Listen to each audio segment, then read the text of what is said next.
let me know. If we are waiting on Angie. She's ready. See her. Over there. She may have run back. Okay. She's in the back. Oh, she's back there. Okay. All right. So I'm gonna do this reading again. I know I did it tonight, but it's like a random reading. So.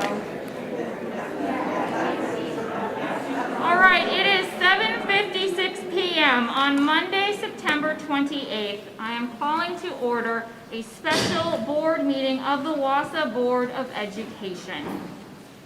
All Wausau School District Board of Education meetings will be conducted as a virtual meeting due to an active emergency situation, COVID-19 pandemic, meaning that multiple board members may be participating in the meeting from remote locations through the use of communications technology, and that public access to the meeting may be arranged through the use of technology. Members of the media and public may attend in person by calling 1-415-655-0001, then dial the meeting room access code 133-529-6560, or through the virtual WebEx meeting link available on the Wausau School District homepage. In the event a passcode is needed to enter the virtual meeting, it is 1234. All public participants' phones, microphones, and chat dialog boxes will be muted or disabled during the meeting. Members of the public who do not wish to appear in person may view the board meeting through the following means. Wausau School Board meetings are streamed live on YouTube. Wausau School Board meetings can also be found on Vibit the following Thursday.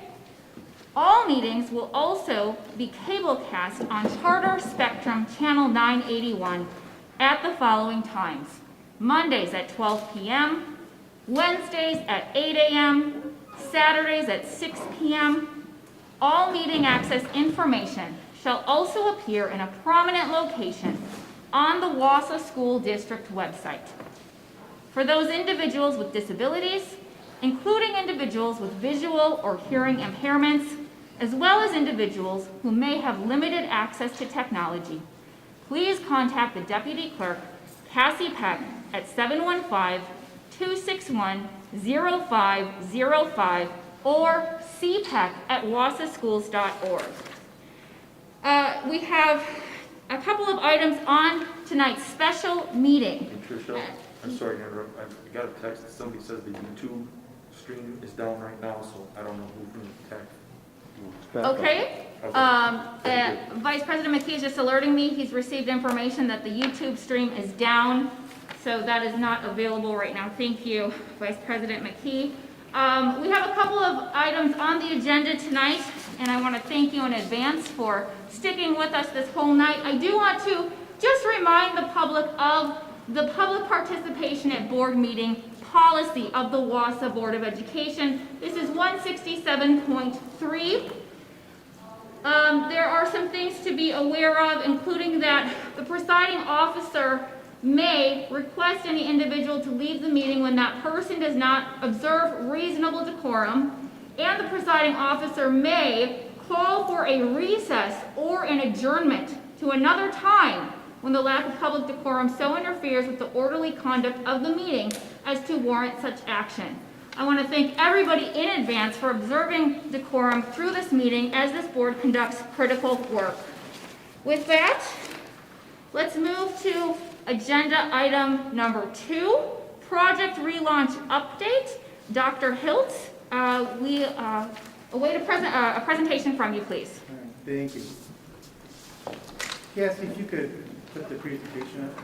So, if I could address the audience first, just as a follow-up to President Zunker's request, just be aware that while we value you being here, I hope you would, I know this is a very emotional topic, close to your hearts, and I think what we all want is a sound resolution, a good plan, and so please allow us to do the work here. And again, we're very appreciative that you're that you're here, but we do need to do the work up here, so I appreciate your cooperation with that. And before I go into the presentation, and I'm guessing many of you already know it because it's been out for a few days and you kind of know where we're going, I wanted to frame this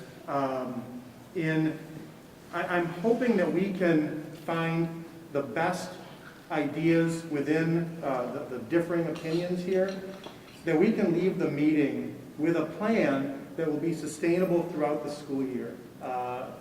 Minus, of course, quarantines and actual COVID cases.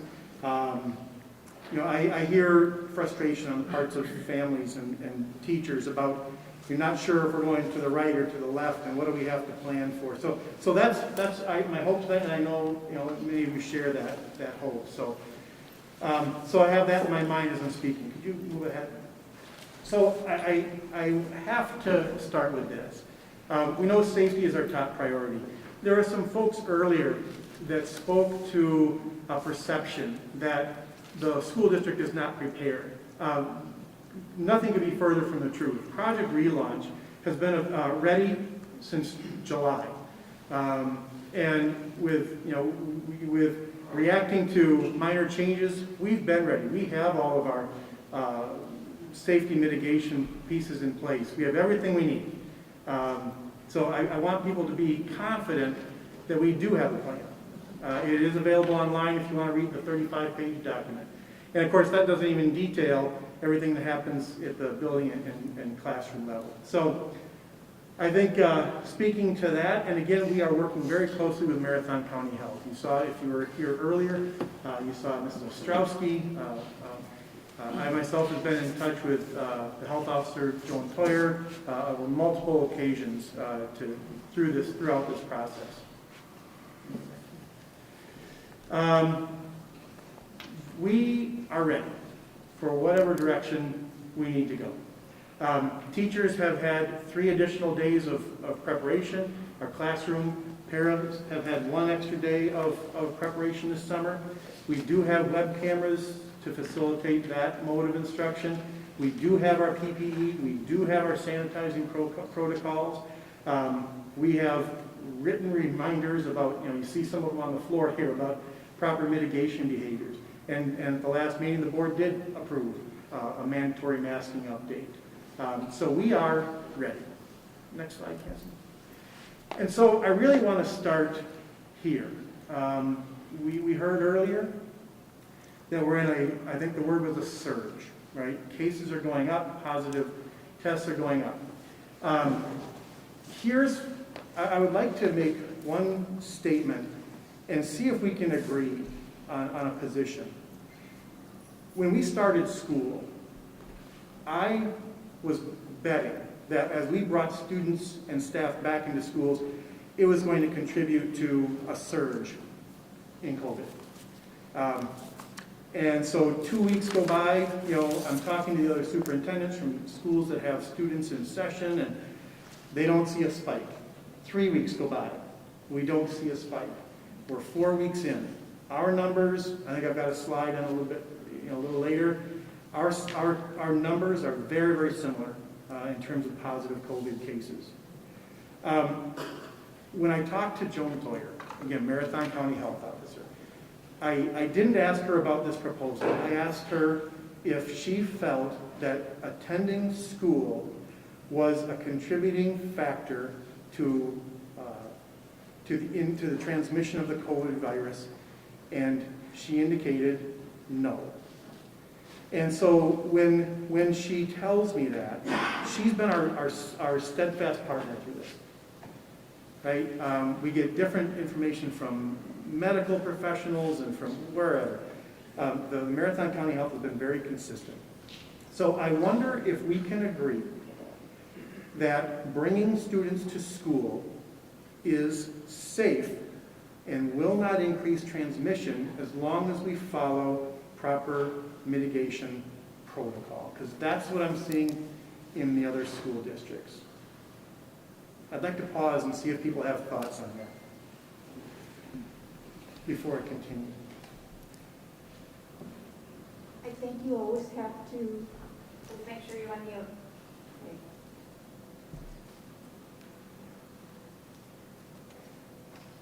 I think you always have to look at the school district within the context of the community and what's going on in the community.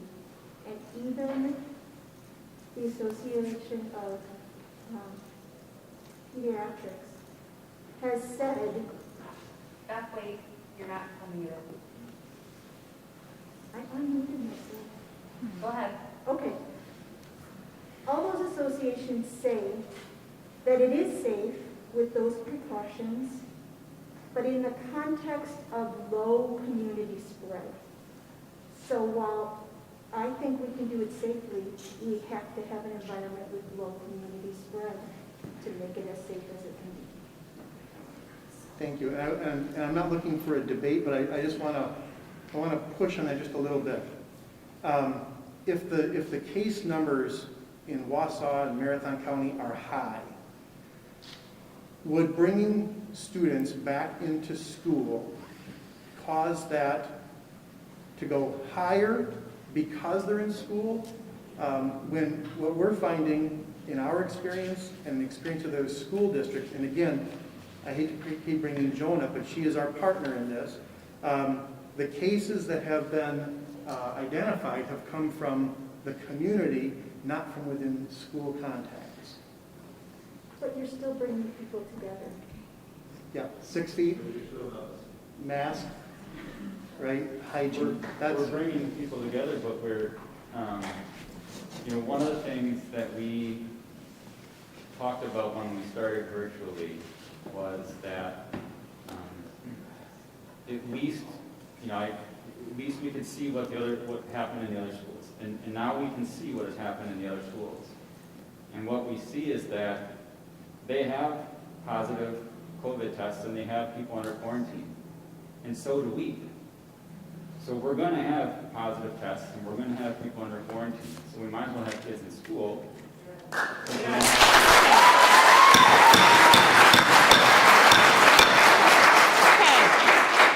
We are doing important work here. We are not going to have board members that are intimidated by public comment. The public comment period was in the Education Operations Committee meeting. I'm going to ask you again to please observe reasonable decorum. There was a question made by a board member, and the response that came out of this room is unacceptable. If it happens again, I will use the authority as presiding officer and conclude this meeting. So please observe reasonable decorum. We would like to address this and get through tonight's agenda. So I agree with you, Beth, that the community spread is a concern, and I think that certainly drives what mitigation actions we need to take within our buildings. But it's really persuasive to see other schools in the same community, the same county, are not seeing a big surge greater than what we're seeing. We're already seeing positive cases and quarantines anyway. So I think that community spread that you referenced has less to do with whether we have our kids in school and more to do with how we have our kids in school.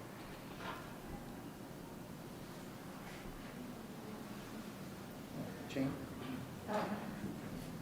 But the people that are having the quarantine and having positive tests and being exposed, we're just going to multiply that if we bring those kids in the school.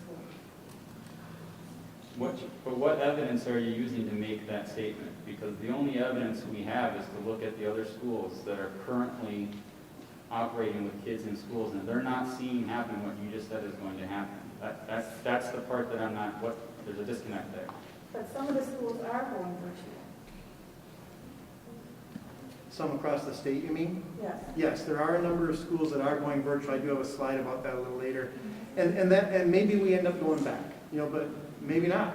Again, the schools in our region, sometimes it's hard to compare to other communities where, who knows about the level of compliance? Who knows what other factors? I think in our area here, we talk regularly to Rapids and Point and Marshfield and Everest, and they're doing exactly what we're going to be doing. And they're not seeing that case. That's exactly what I thought would happen. and I was wrong. I think we can bring them back, and we'll have similar results to the other comparable districts. And I don't want to put too much, I just want to make sure that's really the basis for my proposal tonight. That's what really caused me to have a change in thinking, was talking to the other districts and not seeing that spike that frankly we all kind of expected. So if I may, and I don't think I have the ability to unmute myself here, Cassie, if you want to, Working on it. here, Go okay. ahead. Got I'll it. see this. You're in the process of talking with the other districts. You're finding out information from them as well. You're utilizing the cooperation, coordination among all the superintendents, and you're finding that they are moving forward. And when they do have a case that comes forward, they quarantine the individual, correct? Correct. Well, sometimes the class. And sometimes It depends. the class. It just depends. Or sometimes the sports teams. Sports teams are a strong source of transmission right now. And that's because of the fact that you're talking with the health department, they're talking with the health department. The schools now are being directed to trace the connections within the school district. Am I correct in saying that? Correct. Our internal, our students and our staff, we're doing the contact tracing. As Mr. Uding pointed out to us earlier, the number of teachers and the number of students, correct? Right, 100 something, yes. Right. And so when you take a look at the numbers, you're taking a look at, maybe it's the time to take a look at coming back to school under very guided structures, correct? Yes, following Project Relaunch, right, that plan is still viable. Using the data that shows other schools are coming back with similar numbers of cases as us, that's what I'm basing that on. So you probably have that in the presentation. I do, I should probably get back to it. So we probably should do that. All right, sorry. Yeah, let me get back to this. I guess that's a really important point. Here are a few others. Obviously, we surveyed parents, right? 75 to 80% said, yep, I will send my child back to school if it's in person. We know that our most vulnerable families need additional support. Now, we hear anecdotal stories about, gifted students struggling, children who oftentimes struggle doing much better, and we can flex that, right? Between virtual and in-person, we can continue to meet those needs. The staff who, you'll see a little later, who prefer to remain virtual, they had very specific concerns. We can address those with good planning. And again, I don't think I can mention enough that Mrs. Toyer, she does support a plan to return to in-person learning. Again, assuming we can take the proper measures. Cassie, can you? Let's take a quick look at quarantining. And this is just, obviously the photo on the left, it's very simplistic, but we just want a visual. If we can social distance, as we see on the left, that the student or the person in red, if they're socially distanced, they're the only one that gets quarantined. And this is to your point. If, on the other hand, we have students who are close contacts, if they are within 6 feet for more than 15 minutes, if they aren't wearing it, then all of those students end up getting quarantined. So that's been a key piece of this throughout the whole plan. This is just a reference. We can see data. This is just the link. So a couple other pieces of data. We've heard some about this tonight. I won't belabor the point, but we have had over 400 students choose to leave. We don't know the reasons, but we can certainly infer that our virtual status has something to do with that. Again, this is, we have to post this on a Friday. So this is old data, but at the time, Wausau had 4 staff and 4 student positive cases, and we had 33 people in quarantine. Now, of course, we're at about 50, or I'm sorry, 100. So we had a big blow up over the weekend, a couple of events, again, that contributed to that. Just comparable, Stevens Point had 7 cases, Everest had 4 cases. Again, they've been in person for 4 weeks, Cassie. And this is a point that someone else asked earlier. There are other districts that are going back to virtual. Yes, they are. And again, we are ready. We're ready for in person. We're not going to do the blended. That's one change we are making. But if we have to go, if a classroom or a student or a teacher or a school or the district has to go back to virtual, we are very prepared. Yeah, next. Gaggle, I wanted to mention this. We have a tool called Gaggle, and this, it monitors student, it says better on here that I can describe it, but it monitors student activity on our network. If it identifies words or phrases of concern, it will note it, it will alert us to it, and in some cases, it will actually, this group will actually contact us so we can intervene. People who have been associated with the district for many years remember that there was an attempted suicide that was prevented using this tool. So it's we look at this data religiously. We just got a few data points. I can certainly submit this, but basically last year at about this time, we had about 75 incidences on Gaggle of various types. To date, we have about 193. Now, keep in mind, some of these behaviors would have occurred in person, right, instead of online. So it's hard to know what it really tells us, but it's just a data piece I think we should be aware of. Some of it's questionable content. So if there are references to sex or drugs and things like that, that went up quite a bit as well. So we are seeing a spike in questionable activities or potentially dangerous activities in Gaggle. It's just hard to know what it really means because we don't have the in-person behavior as a reference point. Real quick, the data. So you can see the staff that respond. We'll talk about staff data first. Cassie, if you keep going. We'll just go through this fairly quickly. This is an important one. So this was staff's first choice. If you recall, Plan A is 100% returning. Plan B is a 50-50 split. And Plan C was fully virtual. I split these in two. Do staff want to stay virtual? There's 450. Do staff want students to return in person somehow? If you add up the 326 and the 119, you get a 445. Really split down the middle in terms of that. Next slide. This is a little slightly different look. First, anything in blue is elementary. We see a stronger tendency toward elementary to want students to come back in Plan A. Just bring them back so we can support them. Secondary had a stronger tendency toward Plan C. Remember, in secondary schools, there are more students and they're more mobile. A lot more contact. That raises that level of concern. You'll notice a D on the right. I didn't include that in the last slide. That is people who don't have a preference. They're ready to do whatever it is we end up doing. Jim? I think this would be an appropriate time just to ask this question, because when this survey was taken, was it stated what the mitigation would be for each one, A, B, and C? And even with this, were the staff members aware of everything that was going to be done within the classroom? Separation, plexiglass, et cetera, et cetera, et cetera. So it was in Project Relaunch. We referenced Project Relaunch, but we did not specify it in the survey.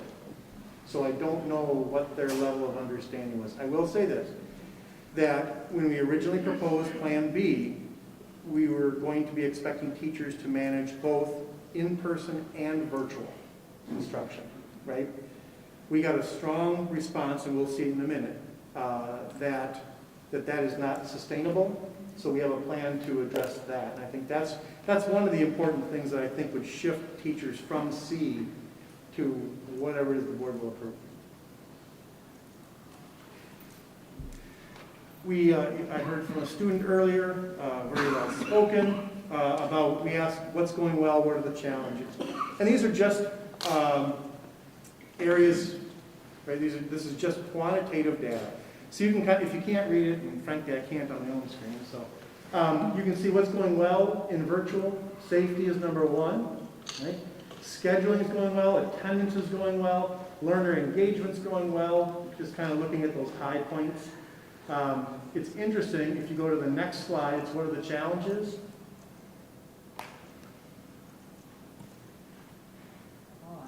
Yeah, sorry. Oh, sorry, let's talk about students first. This is from staff perspective, what's going well for students. Again, physical safety, again, the attendance, scheduling, learner engagement, workload balance. Then we go to challenges. What I found interesting was, other than safety, they're very similar. What's going well and the challenges, you'll see more of a challenge with technology, but one of the highest challenges is learner engagement and workload balance. When on the other slide, those are some of the benefits. So what that tells me is people having very different experiences. Some are going very well, some not so much. And I think it's similar in the next slide for students. Yeah.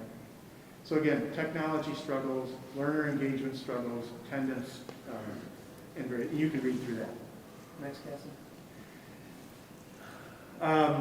Concerns. We took a close look at this as we developed the proposal for tonight. Concerns about Plan B. Again, this is before we talked about changing anything, right? This is half the students come in, we work with both simultaneously. You can see concerns about logistics, right? Balancing the synchronous and the asynchronous learning. The workload, the teacher expectations, safety. And then A, I think is the next one. So safety hops to the very top. When you bring back all the students, that's a major concern of our staff, right? And of course, workload, logistics, teacher expectations. Should I pause here? People have questions? Sorry, I'm just kind of feel that badly here at my back. All right, next, Cassie. So let's talk about the family survey data. A little over 3,300 families responded, which is about 75%. We did not hear from roughly 1,000 families. It's interesting, 1,800 families had unsubscribed from receiving district emails. If you do that, we'll put you back if you want. But we have had a number of requests now to resubscribe, and that's something that we have to do at a family's request. Something, again, we've been learning a lot recently is that we need to reach out in other formats other than surveys to reach a number of families. So we've talked about this data already a few times. Will families send their children to school in Plan B? 80, 79, 21, right? 79% would say yes. Next, Cassie. Plan A, it drops a few percentage points. Just inferring that there's some more concern about sending all the students back. Next. We did break it out by level by plan. So this, in the yellow, you'll see that that's elementary families. You can see the numbers. This is Plan B. So 77% said, yes, I will send. 3%, we wanted to take into account families with multiple children where they might send some and not others. So that's what some means. I'll send some of my children, but not others. And 20% said, nope, I'll keep them home. Next, Cassie. This is middle school, 75% if I combine the yes and some, versus 24%. And then high school is the same as elementary, 80-20. And then just real quick, going through A, you can see the percentages dropped about 3%, right? And then go to high school. I think you've all seen that. Okay, next. So after... I'm sorry, oh, yes. Can we address this? Can we address the surveys for a little bit here? Because the board has received a number of communications. Some have been sent on to you in regards to the survey. So please clarify. The purpose of the survey was to help us figure out those virtual classes and the students that would come in person. It wasn't necessarily that families were ready today to send their students back. Correct. The purpose of the survey was to determine if we bring students back in person, will families send them? Because as we talk about options, both for families and a little later talk about separating virtual from in-person, that brings a lot of front-loaded work into this planning. So this is just to find out, this is an initial ask. Will you or will you not? And again, you've got a number of families that we have to reach out to. I know there were some people who were concerned that we were talking about whether we were asking parents if they wanted this. Frankly, the only question I needed to know was, will they send them? So. Well, to that point, there were some families that we received emails from that said they didn't fill it out because of that reason. It wasn't clear to them. So the second question I have on the survey is a security question in regards to how many times it could be filled out, whether or not in a two-parent household, both parents would fill that out. What kind of security measures were put in place? Because it sounds like there were some instances where two parents would fill out for one child. Right. There were no security measures put in. This is not which is why we cannot use this as a high-stakes tool. We can't hold people accountable for their decisions in this. But in order to make sure that people didn't need, for instance, Wausau School District email accounts, we had to make it a little more open. We did that intentionally, with the idea that there could be multiple. I don't think it would sway, the numbers that we're seeing. Thanks. Any other questions about surveys? All right. So after we surveyed the staff about some quantitative data, we wanted to dig into it a little bit more, and so we asked each principal to get feedback from the staff in either a staff meeting or team leaders, some format. A lot of data that we read through. There were three main themes. Very difficult to teach both in person and virtually. We had heard that before. How will we keep students and staff safe if we bring students back? And lastly, what does this all look like? Right? So go to the next one, Cassie. So next steps then are really built off of all this feedback. And a couple of things, a couple of foundational pieces. One, we know a large majority of parents prefer to send I was trying to be careful with wording, prefer or will choose to or are willing to send their children to school in person. We know their staff opinions differ on this, but again, you'll see in the proposal, I think a strong response and recognition to their concerns. Mitigation plans will reduce. We've talked about this. I don't know if we're all in agreement, but we see some evidence to that. And and we are, in the past, we thought that our solutions should be K-12. Now, based on some staff feedback, some recognition of the logistics within schools, we are proposing two different options, one for elementary and one for secondary. So elementary, here's what we're proposing. We would this is basically a modified Plan A. Bring all 4K5 students back and keep them in cohorts. Okay? Asterisk, families obviously can choose that their children stay virtual. To identify the challenge of managing both virtual and in-person learning, we would reallocate our own staff, elementary staff, to teach the children of the families who choose to remain virtual, so that the classroom teachers could just manage the students in front of them, and probably a few that end up being on quarantine, right? A little bit of that. Okay? We do have some strong frameworks for encore classes and lunch and recess. We would revisit those with staff and just make sure those details are ironed out. I think we heard some emails from some staff after this was published, some concerns.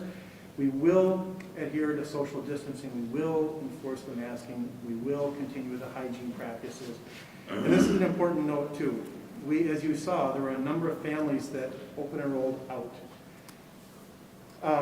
If we go this route, I think you might want to know the next steps before we even discuss this more. Next steps would be, one, we would have to make sure families understand the choices they're making. In other words, we'd have to, in the next couple of days, put out an informational video to let families know this is what a classroom experience will be. This is what will happen at lunch and recess and what did I miss? Encore classes, right? So they know where they're sending their students, what it looks like, and then we have to ask them to make that choice, right? Stay or send them to school. Once we get those numbers, we have to identify the staff to teach the virtual students, those who are choosing to remain virtual. And there's been some talk that families might return.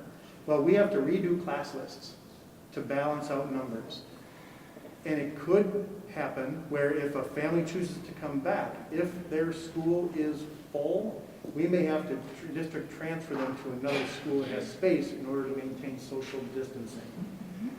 That's going to be maybe, I hope it doesn't happen, but I don't want people to be surprised. Let me pause there for a minute and see if people have questions. Yeah, Jim. Cassie, you want to just unmute me? Thank you. Go ahead.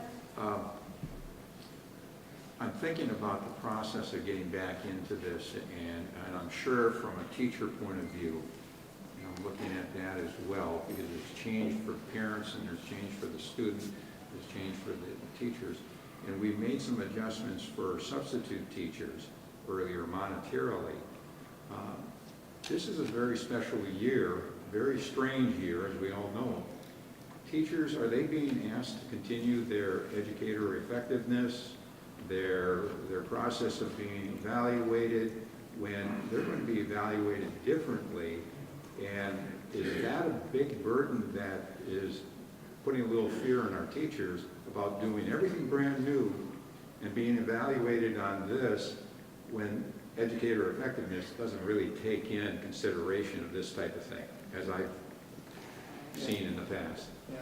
So the state has not waived the requirement to conduct teacher evaluations. So they have to be done. We've talked to the principals of what that might look like, whether it's virtual or in person, and I think there might be some additional, uncertainty because they're doing something they're not used to. But clearly, we're going to take that into account.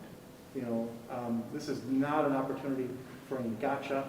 It's just an opportunity to support. We've always used educator effectiveness that way. Sorry. We've always used it that way and will continue to. Jane? When we first started talking about this, when we were talking about aid, we were told that there was no way to do social distancing. How was that changed? So at the elementary, what we might have to do is reallocate some staff and some spaces. There could be some reading specialists that are teaching a classroom. We might take over another classroom. We're going to have to, once we get numbers from parents, then we have to really reassess our K-5 schools across the district and reallocate them. And about half of our teachers are nervous about coming back. And someone suggested that those teachers would be allowed to teach virtual. There's no way that could happen. I doubt that the overlap, that the need will match the exact, but we will give preference to staff who have either a compromised immune system or some other reason, and if we can address all those concerns, and there are people with just higher anxiety, we would do it too. Again, we would try to do the best we can, but I'm guessing the match will not be perfect. There will be some people who might prefer to be virtual who are in person, and probably vice versa.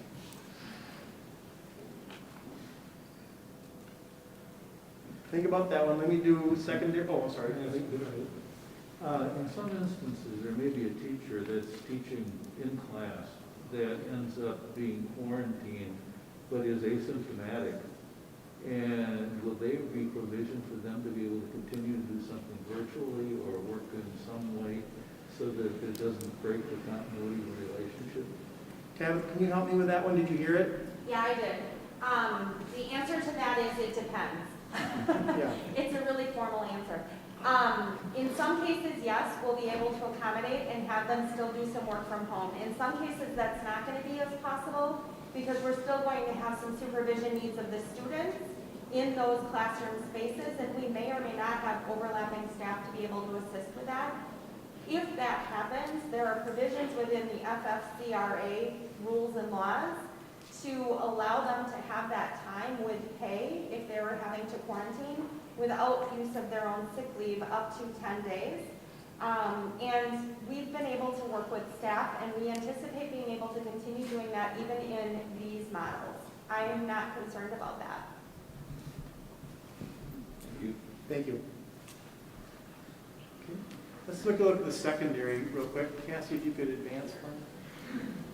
Oh, she closer to my microphone. So at the secondary, just that first note, we recognize the mobility of students, right? In a high school, you can't stay with one teacher and one group of students due to licensure reasons, due to a number of reasons. So for that reason, we have a slightly different proposal for secondary, and that's a modified Plan B. If you remember in Plan B, we're bringing students in 2 cohorts, A through L and M through Z alphabetically. We will be able to social distance using those numbers. People are saying, well, is it going to be alternating weeks or alternating days? Frankly, from a transportation standpoint, it doesn't matter. The buses are going to run their loops, and whoever gets on, gets on. At the school level, the principals are working with their staff and their schedules to see what might work best. I know, for instance, here at West, with the flex mod, a 5-day might work better, right? And so we're letting that be a site-based decision about the actual schedule. Dr. Helps, yes. just to your comment on that, it does matter a little bit though about the buses, because when we first started talking about this in the summer, there were different options, what it could look like, whether the bus was at full capacity, half capacity, third capacity. What's it going to be under these 2 scenarios? Mm-hmm. Sure. Bob, did you want to speak to that? Yes. Under the modified A for the elementary, because our buses do run an elementary set of routes and a secondary set of routes, we're counting on many of our families not sending students on yellow buses, as the survey suggested, but they will be fuller than on secondary routes. Secondary routes under a modified A, we've got about 1/3 of the students will take A and bus, 1/3 of the students would take B and bus, and 1/3 of the students would choose not to bus. So under the high school or the secondaries, modified B will probably have a greater ability to distance. And then we'll make a plea to the parents that if you have alternative transportation, to certainly take advantage of it. But the elementary students will be harder to accommodate on buses. And we just don't have that many buses and drivers available to just add buses and add drivers. Right. It's a resource thing. Thank Does you. that answer your question? Yes, thank you. Thank you. So again, also because of the cohorted model, this modified Plan B, originally we had said, that teachers would teach the students in front of them and monitor students at home simultaneously. Again, we hear that that's not sustainable. Last spring we worked pretty focused on a technique. It's not a new technique. It's called a flipped lesson. And essentially, if I'm teaching my chemistry class, I'm going to the students who are at home, I'm going to have them do things they can do at home. They're going to do some reading, they're going to do some work, they're going to watch some recorded lectures, whatever it might be. That's in preparation then for when they come back next week, where they'll do the lab work and the discussion and whatnot, following up, building on that work they did at home. So the curriculum will continue to progress, but the teachers won't be monitoring the students who are virtual. Again, the hard part at secondary is we just can't take virtual students who choose not to come at all and teach them with a separate. We've talked about maybe we can do some of it, depending on teachers and their certification. Certification really complicates this. So there will probably be some monitoring of virtual students.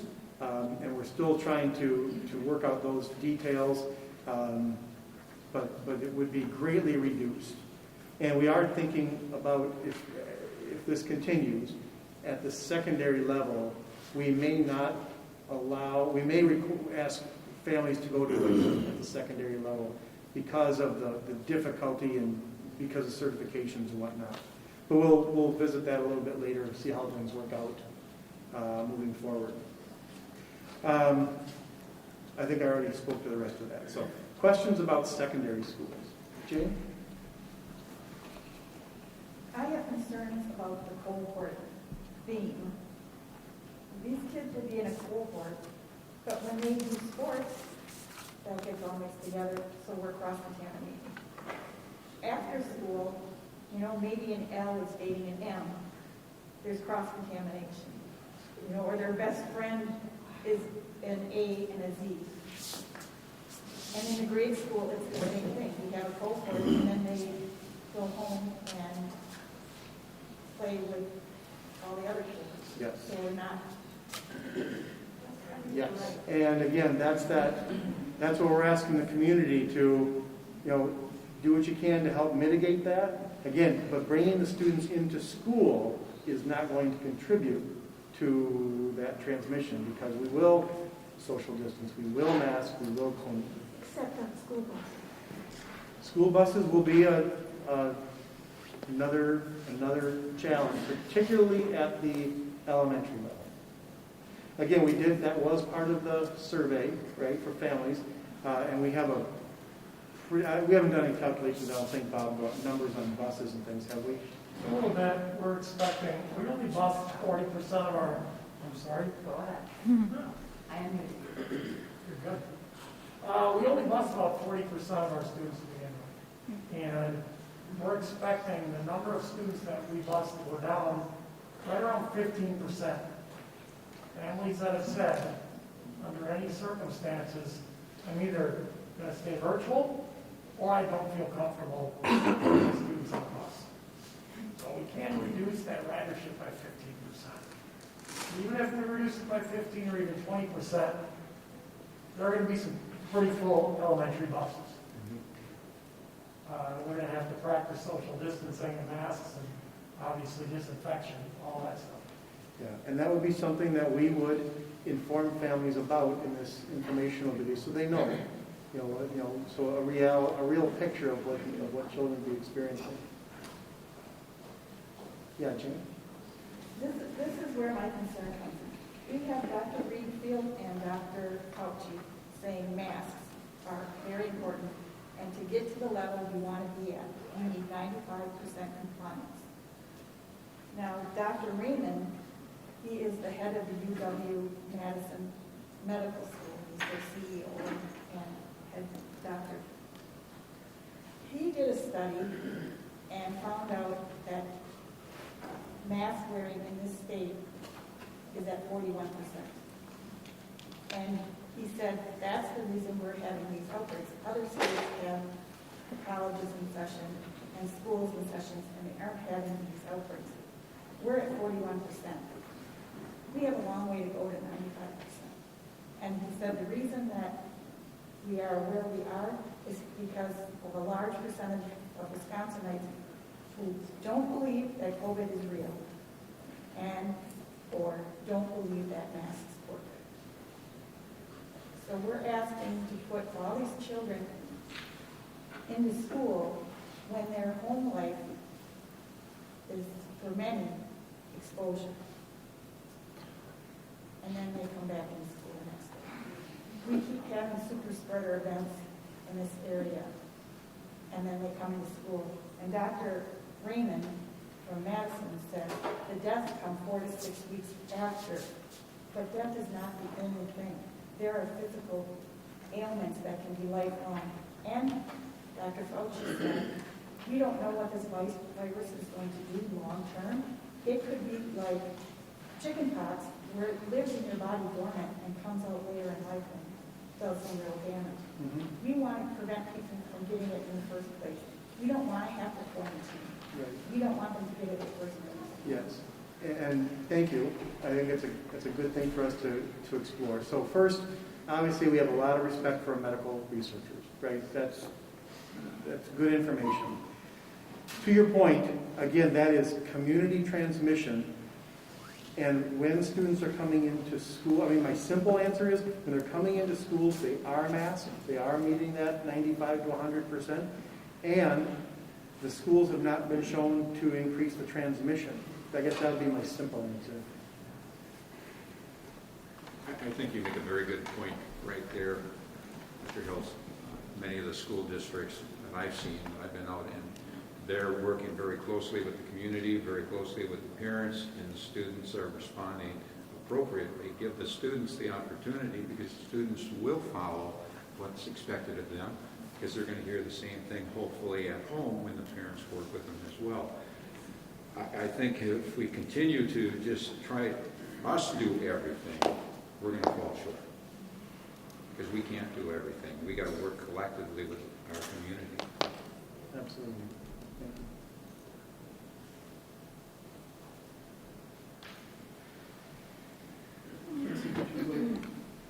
Could you go to the next? So timeline. Someone spoke to this earlier with some concern. So I mentioned earlier how this would roll out. If the board says, go forth and plan. This week we would put out an informational video to families so they know, so they have good information about what their children will be experiencing in school if they come back.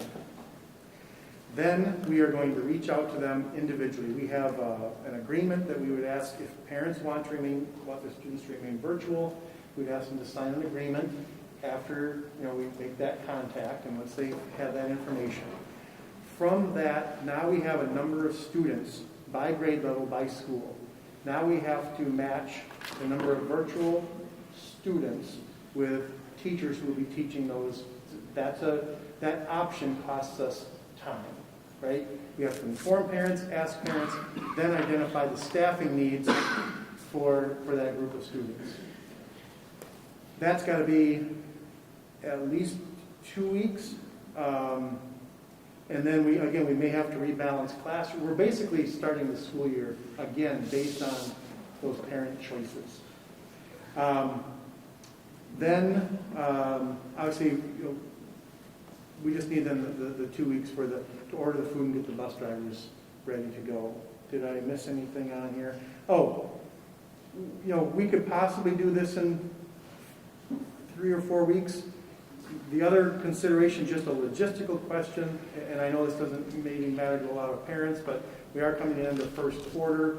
Just from a grading perspective, classroom transition, whatever, the start of second quarter seems to be a reasonable time frame. I know it feels like forever to parents who are wanting this to happen now, but I think a good plan, ready, everything based on family need, a good solid plan is probably the way to go. I would propose November 2. But again, this is where my thinking is right now, and clearly open to suggestions from the board. Dr. Hiltz, so clarification, for those families that decide for virtual and they sign this agreement, that's just through the completion of second quarter, right? Second semester. Right, through January. Okay, so so what does that look like in December for administration, for families, for the board? If we have families that agree that let's just hypothetically, we go with this November 2nd date and those families do the rest of the semester, is there going to be some kind of evaluation with those families? Or, there's just a lot of unknown. Always, right? That's just part of our new normal is, you get some new information and we react. So yes, I would say in December, if they've been in this a month, 6 weeks, we would, I think, reach out to those families who selected virtual, ask if they want to continue. I don't think we would do the full survey again. Yeah. We would offer families who may want to go virtual the opportunity to make that shift. Mm-hmm. We'd have to evaluate that secondary experience and see if we allow that option to continue or if we require them to go to waive. I think there's just a lot of work to be going on. does seem, sorry. I got it. Thanks. It does seem, if you look at the calendar, and assume that this gets approved tonight, and that's 5.5 weeks. Yeah, I know. If we, and I get the point, I mean, it has to be executed properly, and we have to make sure that all these individual school things are taken care of. But that just seems like a hell of a long time, considering all the work that's been done up to now. Is Yeah. there, and I agree with you, I agree with what you said about the parents. I don't think the quarter start and stop should be a factor. But, given everything that's going on, I mean, can't we push that up a couple of weeks? Because if you look at this, couple it with what we missed in the spring, we're over a semester that we're gonna have missed.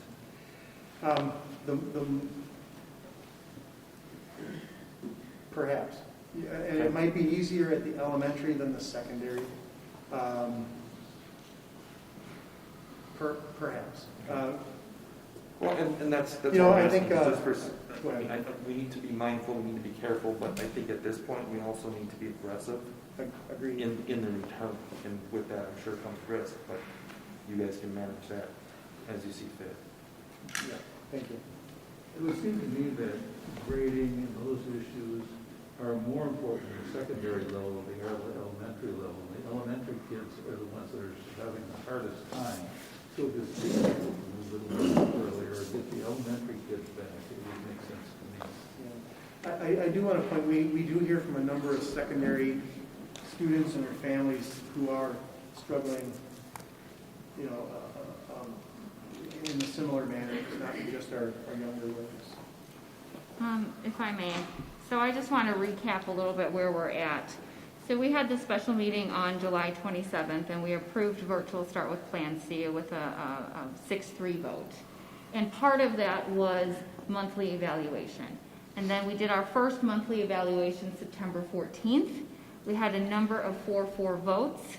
And the discussion was to bring back new information, which Dr. Hiltz and the administration did compile. Thank you so much for putting all this work in, and to all the staff that worked on this and got the information into the families that submitted information. But we have a bit of a Robert's Rules issue too, in that our original vote said monthly evaluation, which that monthly evaluation would be October. I believe the original recommendation was to approve this plan and then have final approval October 12th.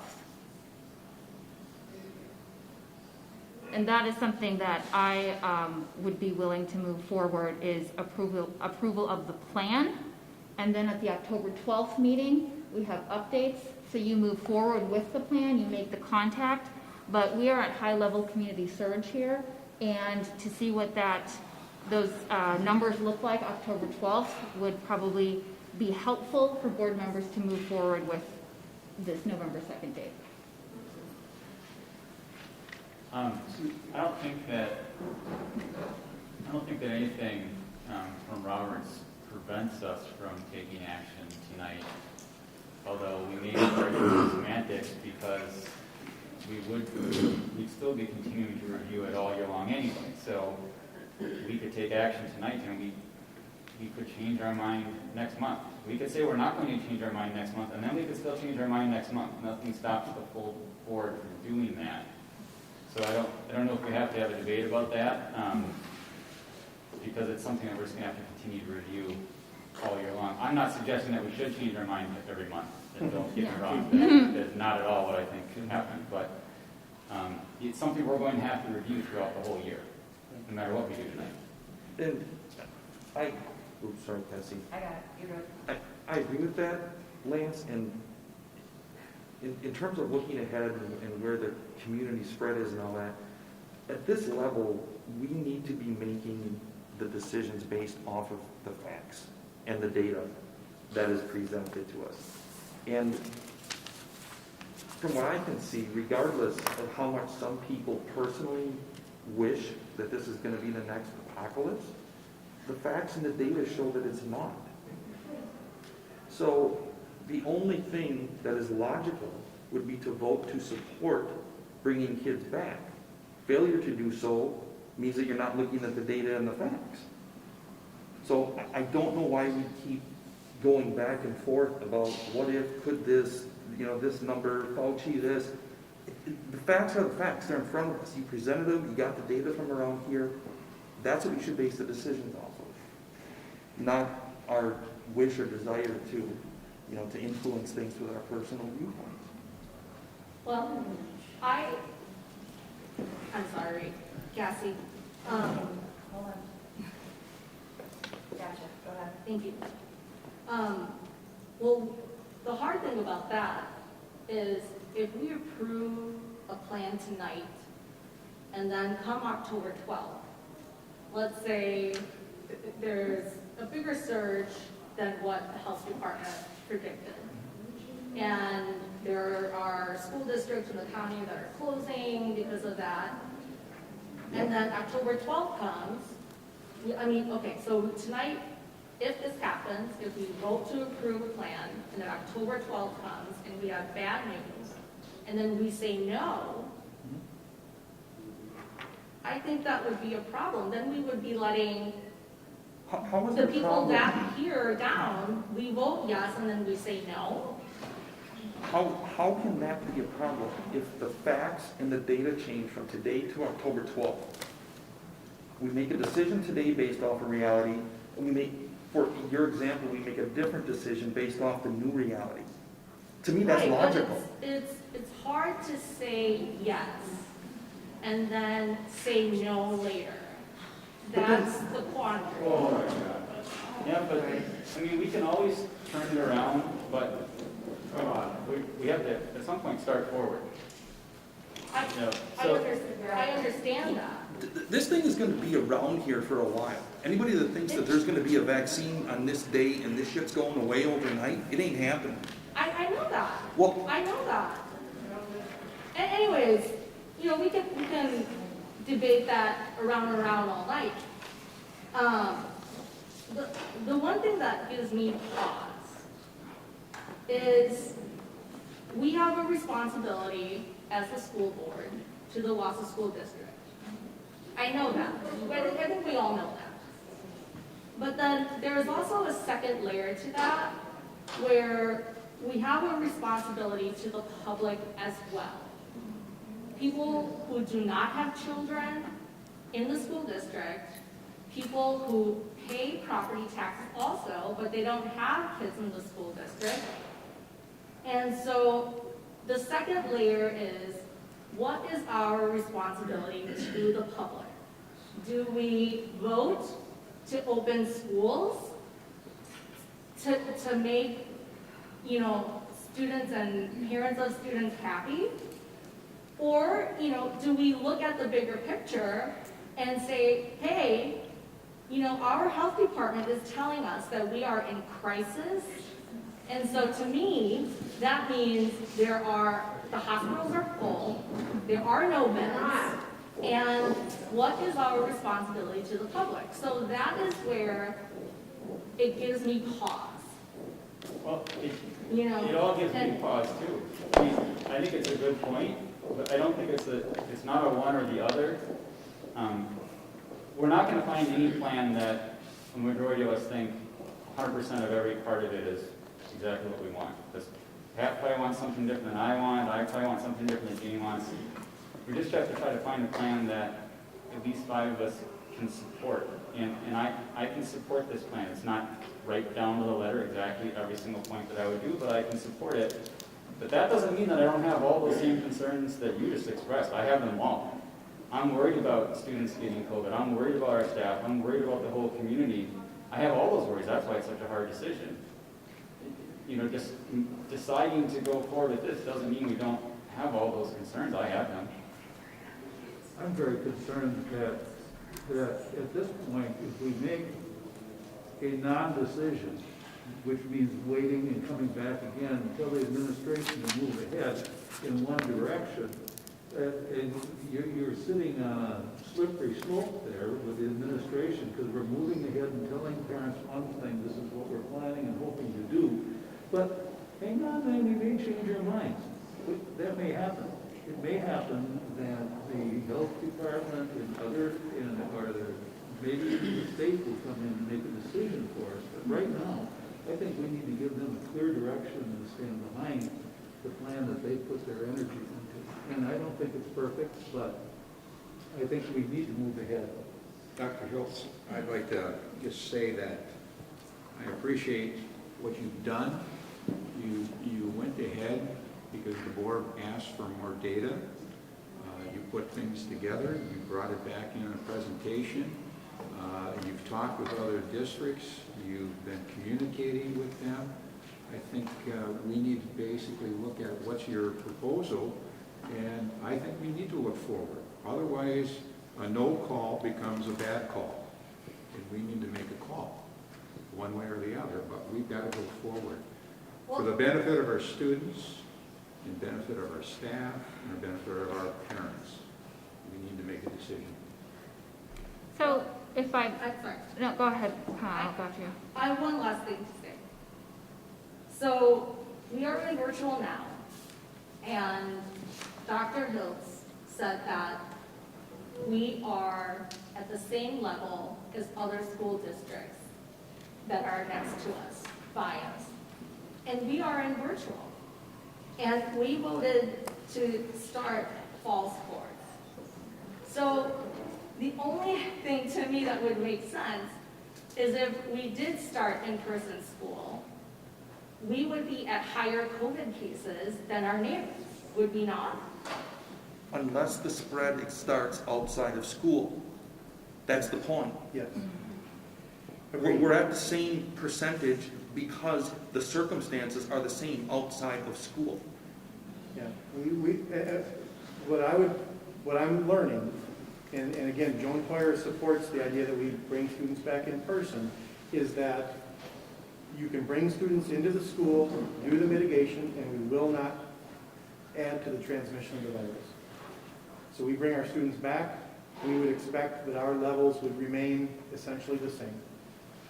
And what Pat mentioned, the percentages is what we need to look at there, because from a number standpoint, we will probably be even higher, because we're the biggest district in the area by far.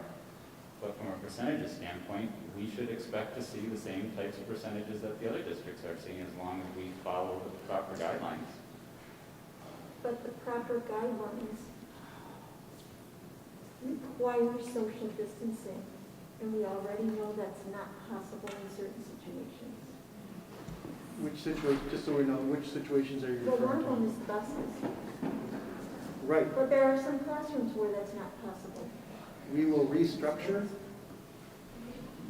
We will, reallocate some staff or reallocate some spaces. It should be very few, if any, situations, K-5, where we could not social distance. So back to Lee's point about a plan. This is a plan, we want to be back in the school, so regardless of the date that it is, if we approve this plan tonight, we know this is the plan going forward. So it's not that we don't have, it's not inaction. I would support moving this plan forward with a hopeful November 2nd date, and then we have final action at the October 12th meeting. What's the significance of calling October 12th final action as opposed to tonight, which is a special meeting which allows us to take action? I mean, we use the word final action like we can't change it, but we can. I mean, it could change. I can't get on board with September 28th saying this is what November 2nd is going to look like versus October 12th. We'll have some better numbers. What if we moved that November 2nd date up so it was closer to today? Would you be able to get on board with that? Not today with high-level community surge. I want to give administration the time that they need to do these things, and we are at capacity. We want to talk about numbers, but this PowerPoint indicates 33 quarantines when it was posted Friday. Now we have 115 in the district. That's a big jump in just a couple of days. We can't even contact trace in this county. Marathon Health Department is overrun with cases, that it's now on our staff. I actually asked Dr. Hiltz today, Do we have any funding that we can hire a contact tracer? Because our staff, our administrators are already overworked with COVID. So, yeah, we need these numbers to come down. Angie spent all weekend contact tracing some of these cases that are new in our district. And we are the largest county in Wisconsin. Yeah.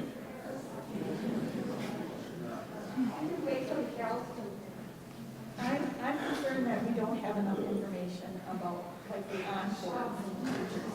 Are they gonna go room to room and spread it, are they gonna meet with all the different cohorts? I don't see how that can possibly work. Plus, we don't know how we're gonna work the 100% virtual students yet. We need to know the answers to those questions. I don't think you, with all due respect, I don't think you do. You know, we've been working with the principals on the encore, we've been working with them on area, I don't know all the details. We will get that done. There will be some at the secondary level, some teachers who are doing face-to-face instruction, and there will be some virtual students who will need some tending to, but we won't be doing the 100% flip around. So we've addressed a lot of that. You know, I understand your concern about the numbers. I can't emphasize enough that those numbers are unaffected by bringing students back. That's the frustration I'm feeling. You know, we hear from people and teachers about they want to support these kids, and if we keep them out there, we can't do that as well as we could when they come in person. And bringing them in, if we look at the numbers, if we talk to Joan, it won't make an impact on the community on the transmission of the virus. It's community transmission. So that's where I'm stuck. Here's my question then. How come the guidelines for reopening schools always say it should happen in an environment where you have low community spread? I can't speak to that specifically. I can just speak to what, you know, the evidence we see in our region. I think we have a unique opportunity here where we have one district that's virtual and a number of other districts who are not. And we're seeing no change in the transmission. So I don't know, I can't speak to that. I'm not a medical expert. I know what I see in our region, and I know what our partner at the Marathon County Health Department is saying. And she's saying it's okay to bring students back. And we even spoke about the surge. She said people are going to be really nervous about bringing students back during the surge. And I said, well, if you were asked, Joan, what would you say?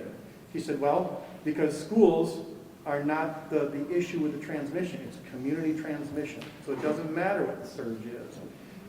Bring the students back and then deal with, you know, the individual quarantines and things as needed. She did suggest canceling sports, but I think that's a discussion for another night.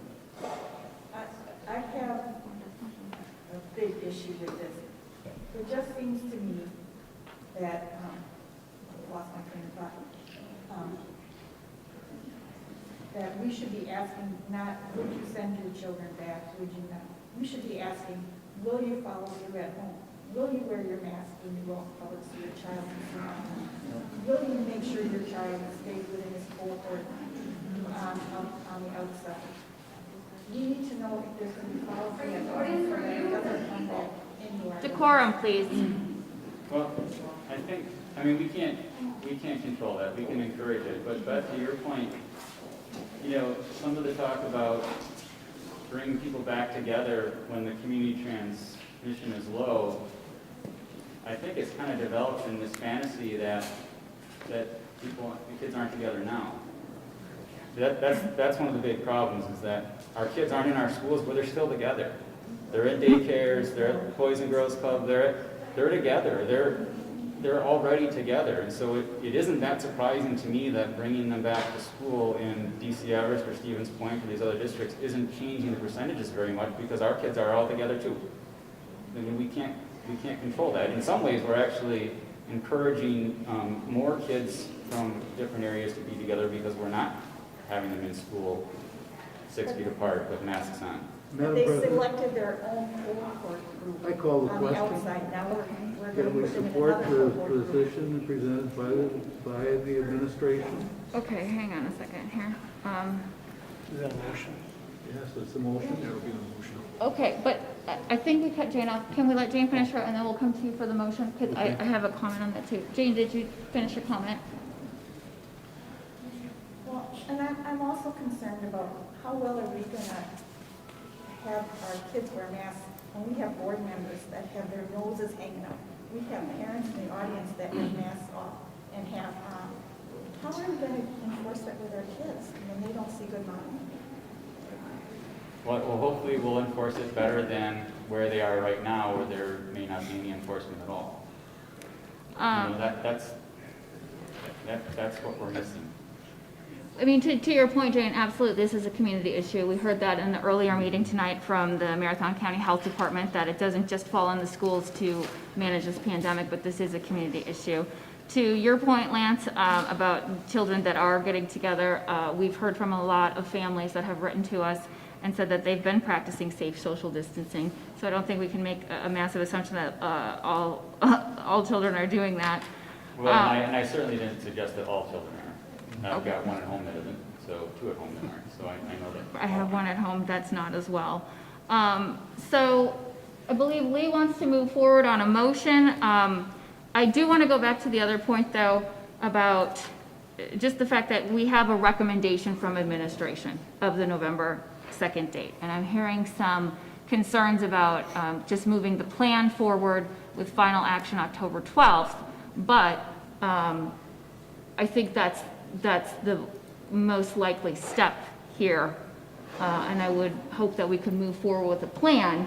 And then on October 12th, we have an update from Dr. Hiltz, and we can confirm that November 2nd start date at that meeting.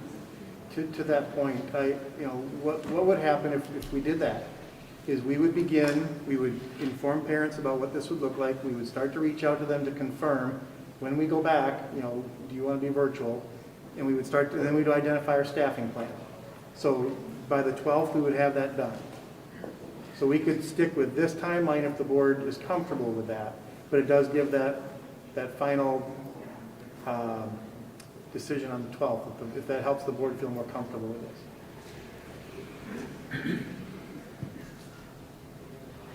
So if we go forward with this, we're going to just move it to the 12th. We aren't approving it. This is approving, well, it depends on the motion that Lee wants to make, but if it's based on now what we're discussing here, it would approve the plan to the October 12th. Administration would move forward. We'd have updated information, but we're looking to this November 2nd date, which we would confirm at the October 12th meeting.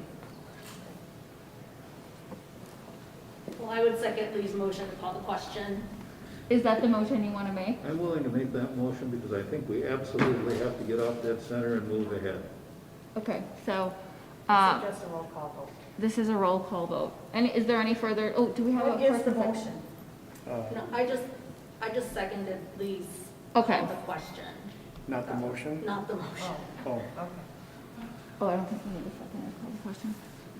Well, there hasn't been a motion put on the table. You're right. Well, I think Leo was working on it. Okay, so Lee, would you like to? The motion I'm making is that we move ahead with the recommendation that the administration presented and with them move ahead with it, period. So I think the motion would be we approve the plan with a update at the October 12th meeting where we would do final approval with the hopeful I'm asking date. for final approval now, but that we will get updates periodically, and if necessary, we'll make it, we can always revise that, but I think we need to get a firm, let's go ahead. So Lee, what you're saying is we would vote to say we are going to open on November 2nd. Is that what you're saying? We're Right, moving and forward just with like the any plan. other motion, is it possible that it could change before then? It is. Nothing, we can call it final all we want, nothing's final. But then So when it's, I wouldn't recommend that we change it, but it could happen. if I could, just a suggestion, just listening to what everybody's saying. Would you motion to approve the plan? We will act as if we're opening on the 2nd, but clearly we're going to come back to you with more data about number of families and the staffing plan and that, and I don't know, I'm just trying to find a way forward here. So a tentative approval to the October 12th meeting, and we will have final action at that I mean, it's meeting. up to legal. Yeah, I mean, If I may just clear it up with Robert's rules, coming from the administration, you have a suggestion that you want a motion coming from the floor. What is your suggestion? Put it the way you would like to see it, and then we can put the motion forward, and that can be seconded.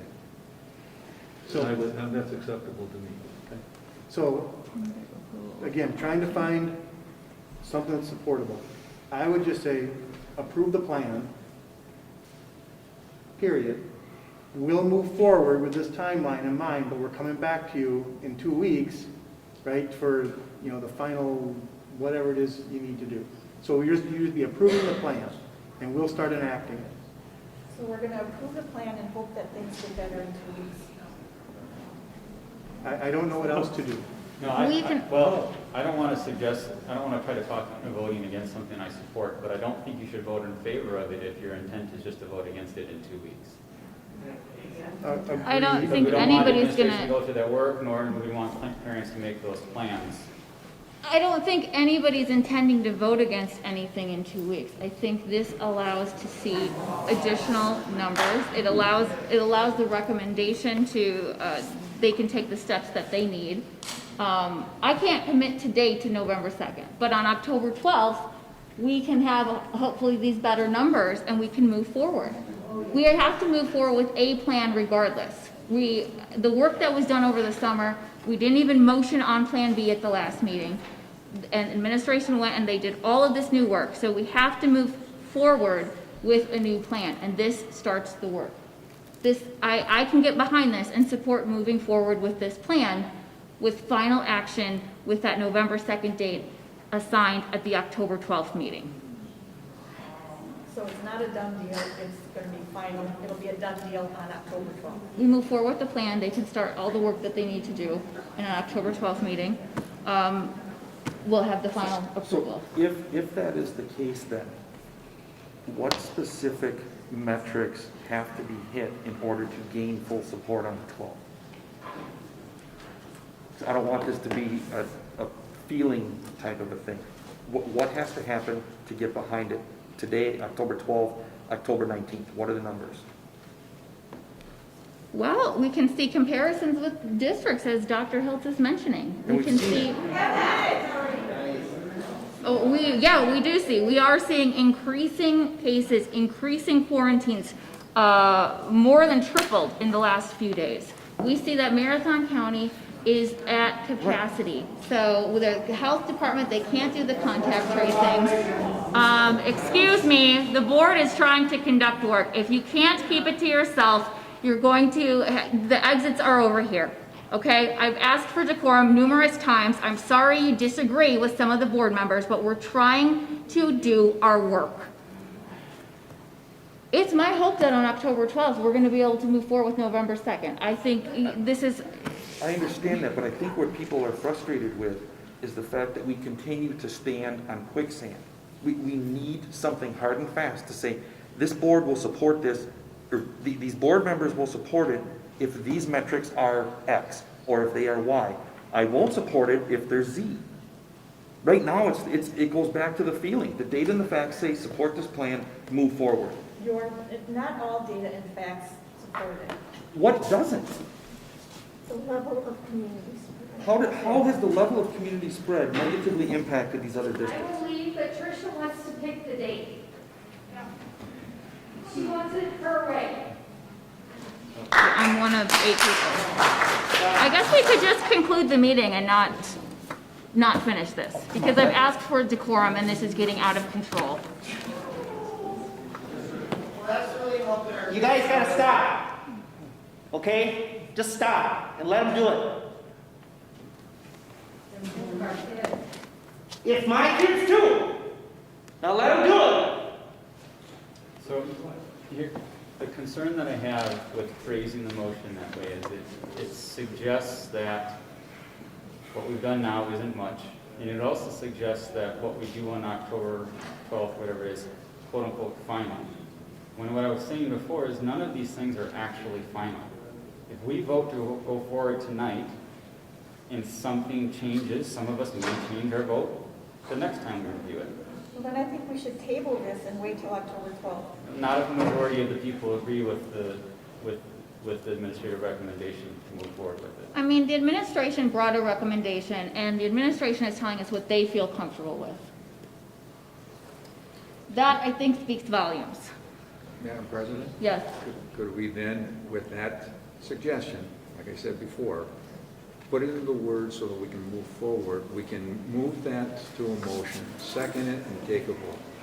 Because we've had our discussion already. Sorry, I lost track. Can we have a tentative approval of the plan and assign the November 2nd date at the October 12th meeting? Good. But I thought we wanted to make it fine. Is that, are you comfortable with that motion? My motion, you want to wait for final approval? Is that what I I'm want the hearing board you to say? approve the plan, right? We're gonna proceed. I just want something we can agree on. Approve the plan, and then we'll proceed, we'll start proceeding. And if the board has to have a final go, no-go on the 12th, then that's what we need to move forward. I And move at that, well, and I'm not to cut you off, Lee, but at that time, we're gonna have even more detailed information, what those virtual classrooms are gonna look like, just so much more information for those families that do determine virtual, the teachers that are pulled off. I mean, you're probably not gonna have names in schools, but you're gonna have a lot more information because you'll have the approval tonight to move forward on that. Sure.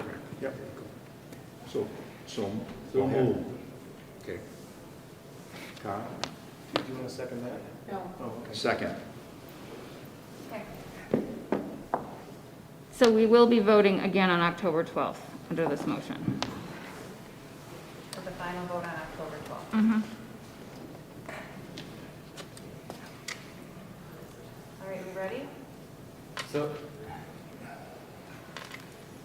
I'm sorry, because I know people want to go home, but, so is the motion now saying that we're going to have another vote on October 12th, and that's the final vote? Because again, Or November 2nd. Well, we're creating things that aren't, like, this isn't how the board works. You Well, know? not final, but it assigns that November 2nd date. That's the intent right now, but we can confirm that at that meeting. Which we could do anyway with our October review without changing anything from the administrative recommendation. We don't need to argue about these semantics of final, not final, go forward but not approved, because if we approve the administrative recommendation tonight in our October review, which we should continue to review this all year long, we can change it. I don't think we should unless something major changes, but all year long we can review this. So I guess I don't know why we're creating it as though this is just a temporary thing and the October one is final when we could change it again in November or December or January. Well, I'll tell So- you why I don't.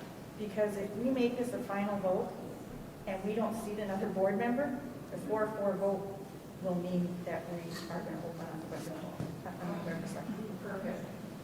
So Lance, are you saying that you're fine to move the plan forward as presented by the administration? I guess Based you on don't the like the word information- final with the October 12th meeting, but we still would need to, we need to take some action on October 12th. Based on the information that I have now, I support the administrative recommendation as it was presented in the materials. Some future time, at some future meeting, if things significantly change, maybe I'll have a different opinion in January. I don't know. But based on what I know now, I support the administrative recommendation based on, we don't need to go back over it, for all the reasons that we Yeah. said. Isn't this agendized as a special meeting? Yes. Yes, but we can make a motion. No, I understand that, Yeah. but we were saddled with the fact that the July 27th special meeting was the final vote and it couldn't be readdressed. So let's just make this one final and move forward, just like we did in that meeting. But the point is, I don't know that you're going to have enough board support if that's it.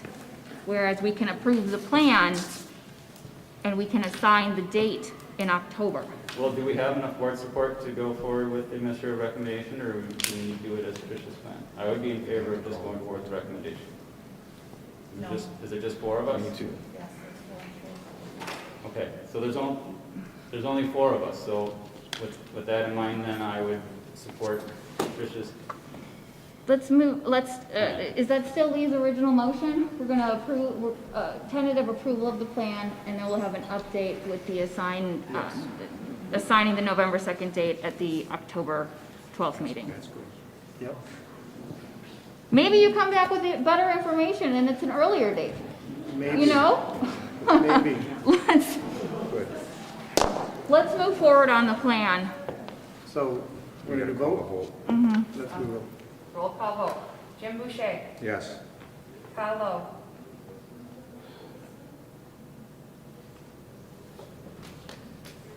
No. Beth Martin. No. Pat McKee. Yes. Jane Rush. No. Lance Trollope. Yes. Lee Webster. Yes. Tricia Zunker. Yes. Yes. Okay, that motion passed. 5 yes, 3 no. So thank you so much for the work on that. We look forward to the update at the October 12th meeting.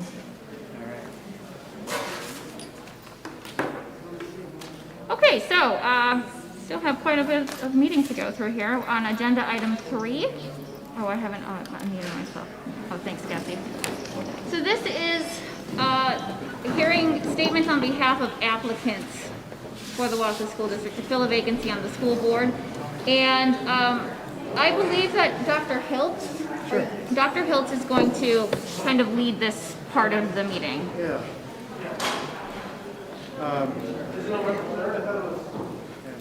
So as people are exiting, I'm assuming we have 12 people who are interested in potentially filling the vacancy tonight. So the process will be, as I think you're aware, Cassie and I drew random applicant names out. That created a list of presentations tonight, as well as the order on which the ballot will, the board members will vote. What we would ask is that we come up with the same place we did public comment. This is not an interactive process tonight. Tonight, the board really just wants to hear you kind of bring your experience, your hopes, channel, whatever, to life for the board. Once all 12 have done that, then the board will vote to narrow down the list from 12 to 4.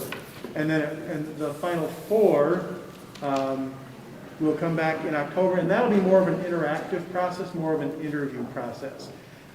Before we get to this, I just want to thank everybody who's willing to serve the children of the district, right? Thank you for your interest, and thank you for being here tonight.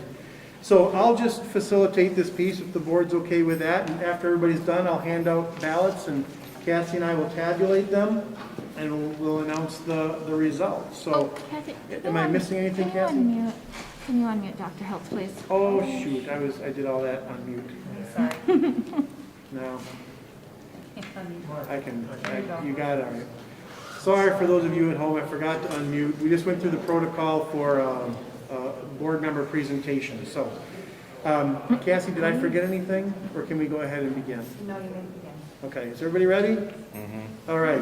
So, and I apologize, I don't know, oh, yes. Can we assume that the board members have read all the applications and statements already? I believe that's a safe assumption, yes. Just what was put in board book, not the statements. The statements haven't been Oh. provided yet. Dr. Hiltz, be reading the statements that were sent in via email. Sorry, just the application. Just the application. Yes, thank you, good clarification. All right, any other questions from I'm not sure who all's, I think we're over here somewhere, okay. All right, there we go, all right. Will this be broadcast to the public? Yes, it is right now. Yep. Any other questions before we start?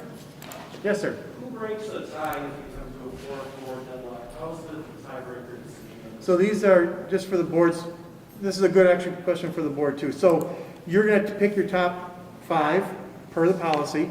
Whoever gets the 4 highest vote getters will be the 4 that move on. If by some chance through that process there is a tie, we would have a second vote just on those who are tied. Okay? Any questions from the board? Question. Yes. There was a question posed of the board president with regard to a campaign donor applying for this role. Will the board president abstain from voting for that donor? The board president doesn't possess a conflict of interest in participating. On what basis? So, if I may, so we became aware of a concern.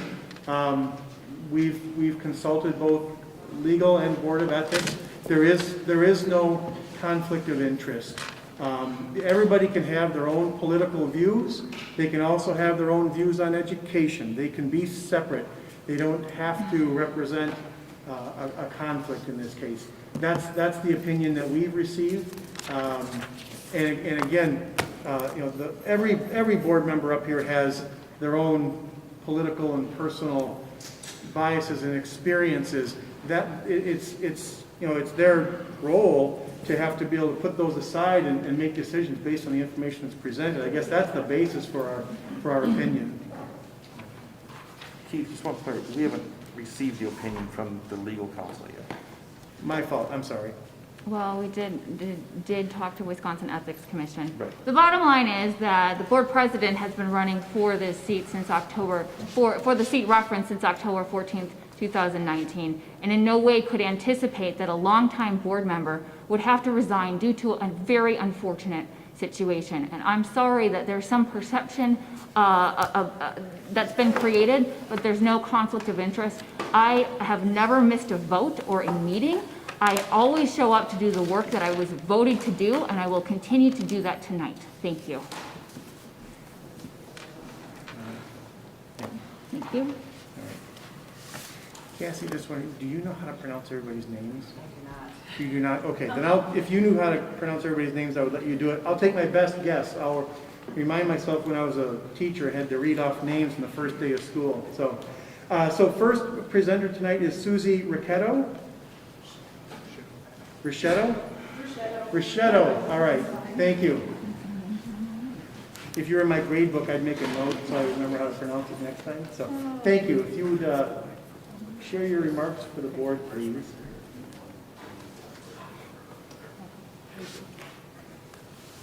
Well, that last few hours was a hard act to follow. But yes, my name is Susie Ricchetto, and I want to thank you, Superintendent Hiltz, and school board members for the opportunity to address you. I want to personally thank you for all the extra effort and time you have put in these past few months as you have navigated through these unprecedented and difficult days. Treasure. What do you think of when you hear that word, treasure? Sometimes we think about money, gold, or diamonds, our 401ks, or perhaps a possession that has been passed down through your family. But when I think of that word treasure, I think of something worth far more than gold or silver. I think of our children. They are not just the treasure of our hearts, but of our city, our state, and our nation. Without proper education, guidance, and direction towards their ability to become clear and logical thinkers, our nation will not continue to prosper. I believe it is the job of not just our teachers, but also the job of the parent, to be proactive in educating our children. As a school board, our most important constituents are the parents. And one of the most important responsibilities of the parent is seeking to develop and educate their children with the support of the public education. With regards to that, an impartial and balanced perspective is important, with a strong emphasis on respectfully considering all points of view. The school district's mission, and this has been noted a few times earlier this evening, is to advance student learning, achievement, and success. With that in mind, I will be paying attention to making sure students have the resources they need to learn, achieve, and to succeed. And the primary factors in them reaching that mission is the school board listens to the needs of the parents, that the school board ensures that they hire quality teachers, and to make certain that all of the other facilities and material needs are being met. And of course, that means that the district is adequately funded. In this time of financial challenge for the district and also for many working families, That does not mean just throwing more money at the problem, but rather a wise use of limited resources. My husband and I have 3 children, 2 of which have graduated in the past few years, and one who is a current senior at Wausau East High School. So obviously, I have a vested interest in the success of the Wausau school system, and with that, I submitted my application. Thank you very much.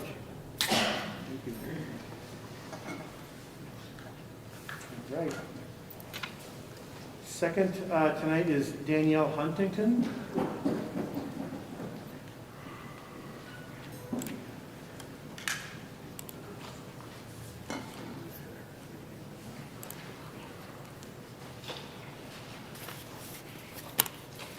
Good evening.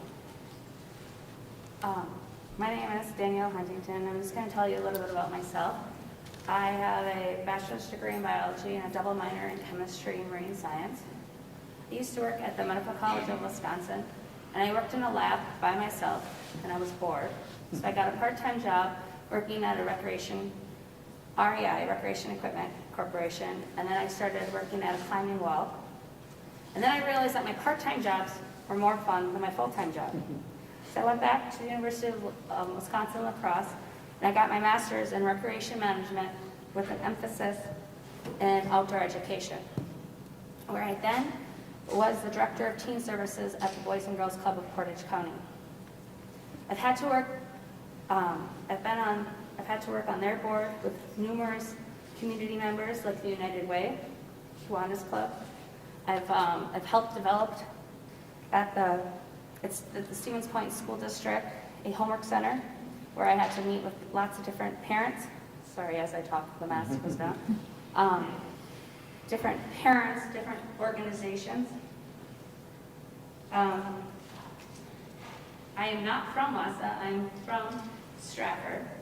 When I married my husband, John, 9 years ago, all he ever talks about is how he went to Riverview, John Muir, and Keys, and how he made friends from kindergarten and he's still friends with them today. And we want that for our own children. I have twin daughters who are in 2nd grade at Riverview currently, and a 3-year-old. So that's why we moved back, and we couldn't be happier. I feel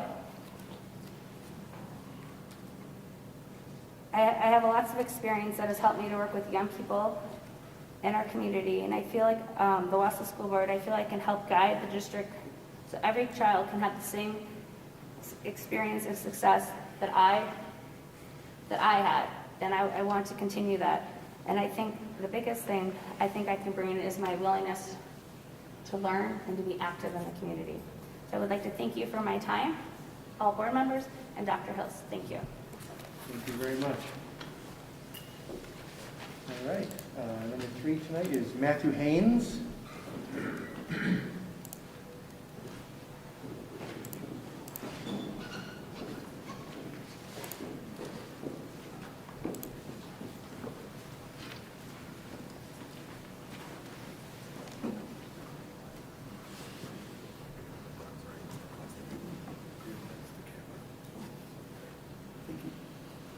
All right, good evening, board. First and foremost, I'd like to thank you guys for all the time and efforts you guys put in, and the stress level, like, just being here tonight. I can just imagine. It doesn't leave here either. I know you go home, and it is what it is.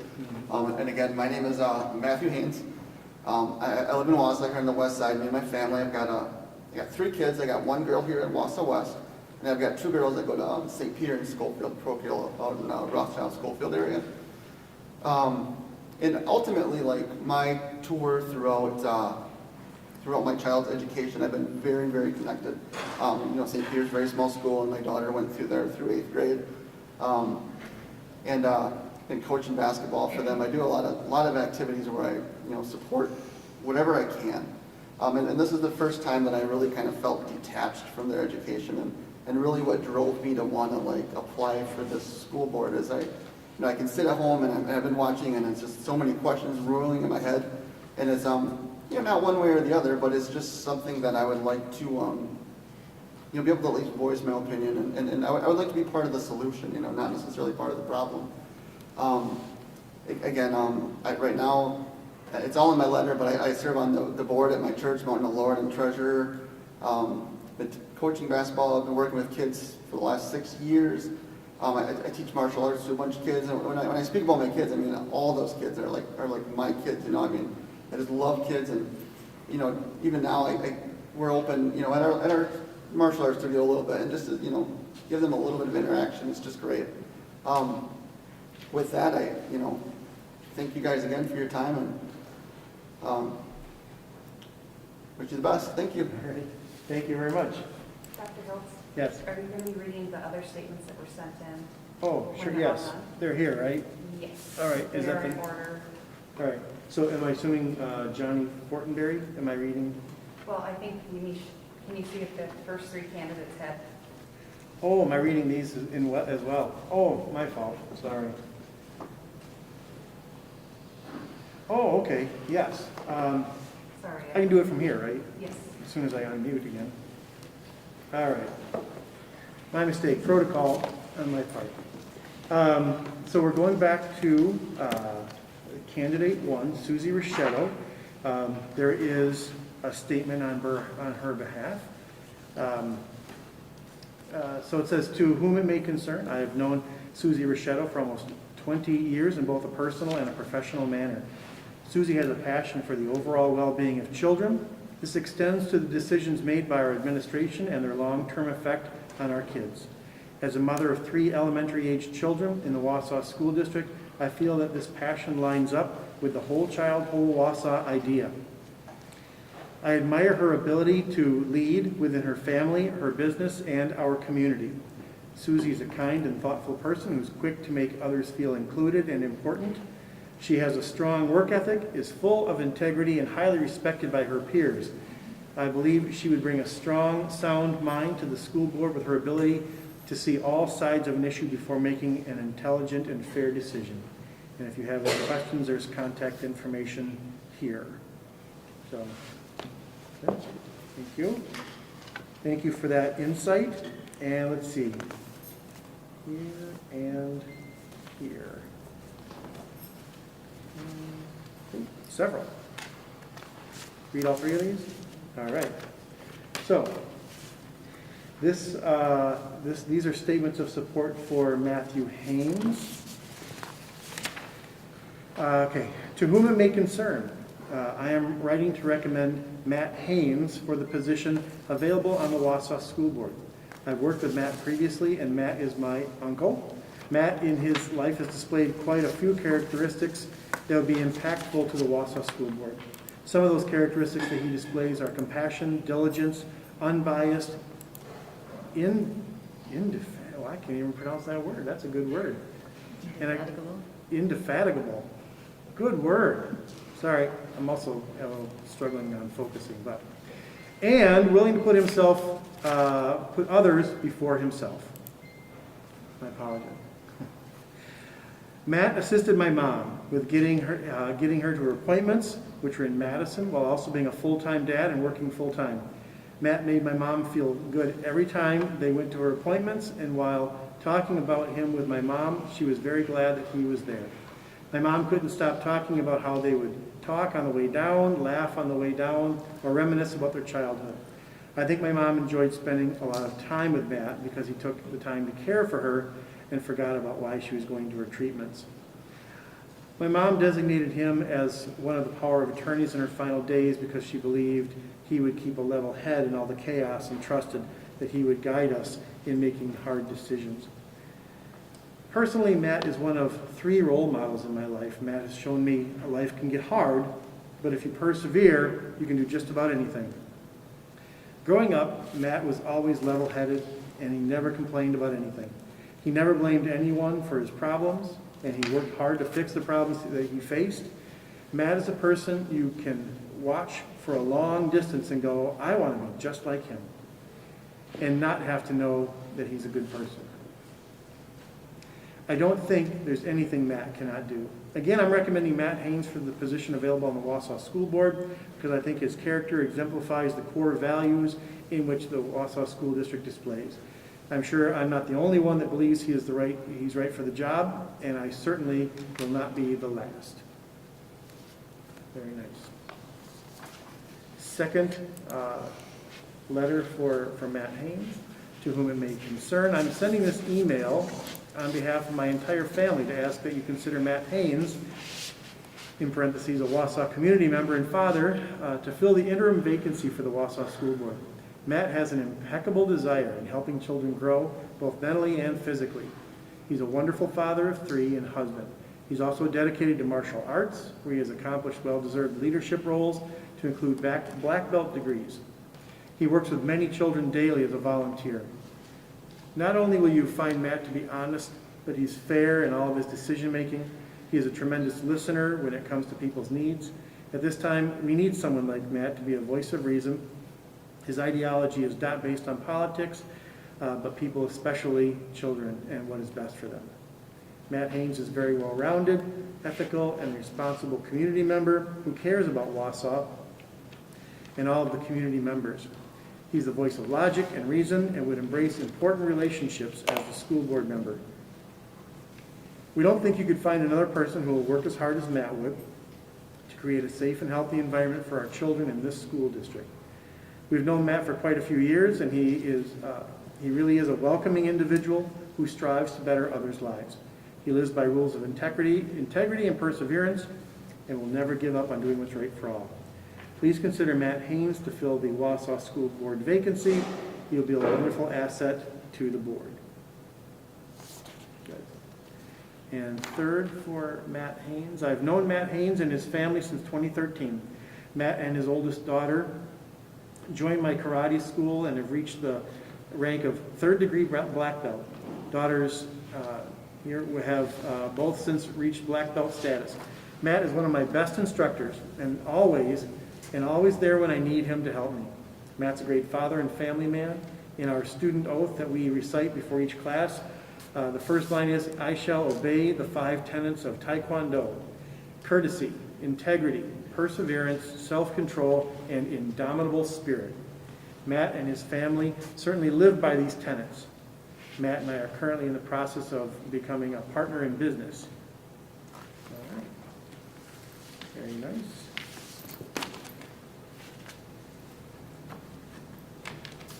Okay. Mr. Fortenberry's next. Yes, all right, so. Next to speak to the board is Mr. Johnny Fortenberry.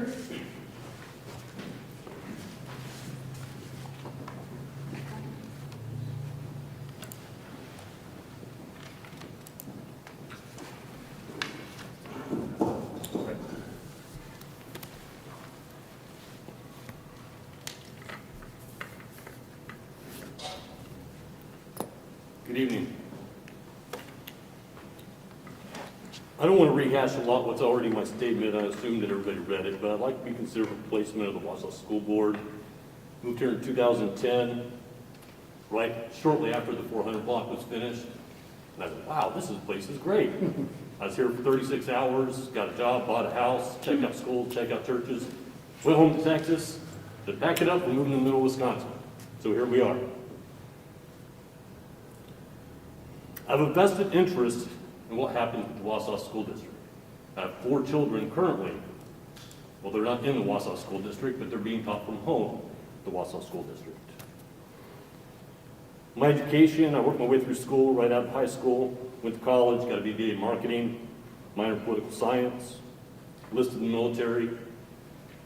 Spent 15 years in the military, 5 years spent in the Middle East and the Balkans. I was a cavalry troop commander whenever I left there and received my master's degree. It's highly decorated. I currently serve the community through various agencies. And with my children, I take them to church with me, soup kitchen, things like that, serve dinner on Thanksgiving, Christmas. I'm involved with VFW, American Legion, the Elks, and Wausau Bible Church. And I give pause now only because of this, because I don't know how it's going to be received, but I'm okay with it. If I'm selected, I want to empower parents to make decisions about their own children. It is time to teach our children not to live in fear. To teach our children, when times are hard and it gets tough, to not curl up in a ball and hide in the corner. It is time for us as a community, to us as a board, for our children's sake, to stand up and face our fears instead of kicking the can down the road and not allowing our children back in schools. So I don't think there's going to be any gray area on how I'm going to be voting if I'm selected. Thank you. Thank you. And we have a couple of recommendations to go along with Mr. Fortenberry. To whom it may concern, I would like to recommend Johnny Fortenberry for the open seat on your school board. Johnny currently has 4 children enrolled in the district, and he is actively involved with a Christian church in Wausau, as well as a member of the BPOE Elks in Wausau and the local VFW.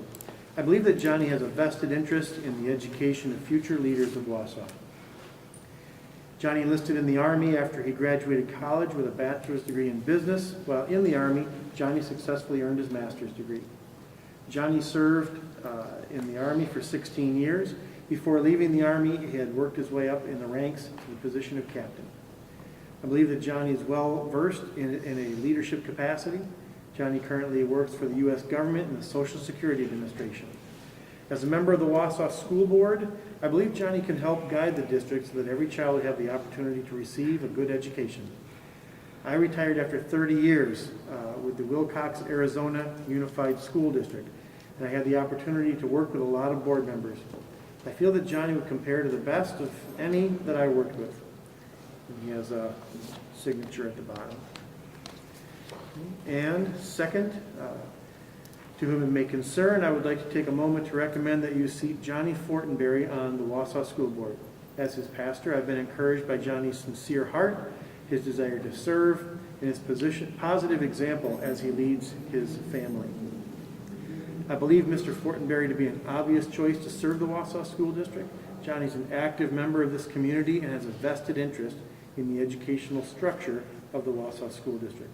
As a father of 4, he has a great desire that our students receive the very best education that can be provided in an environment that's safe and conducive to learning. As a veteran and one who has sacrificed much for our country, Johnny's committed to listening, learning, and leading in order to provide an opportunity for students to recognize the great honor that is theirs to live as free citizens of the United States of America. If I can be of any help or provide additional information, please contact me. I believe Johnny Fortenberry would be an excellent addition to the Wausau School Board. Thank you for your time and consideration. So thank you to those 2 folks. And now we will move on to Dustin Peterson.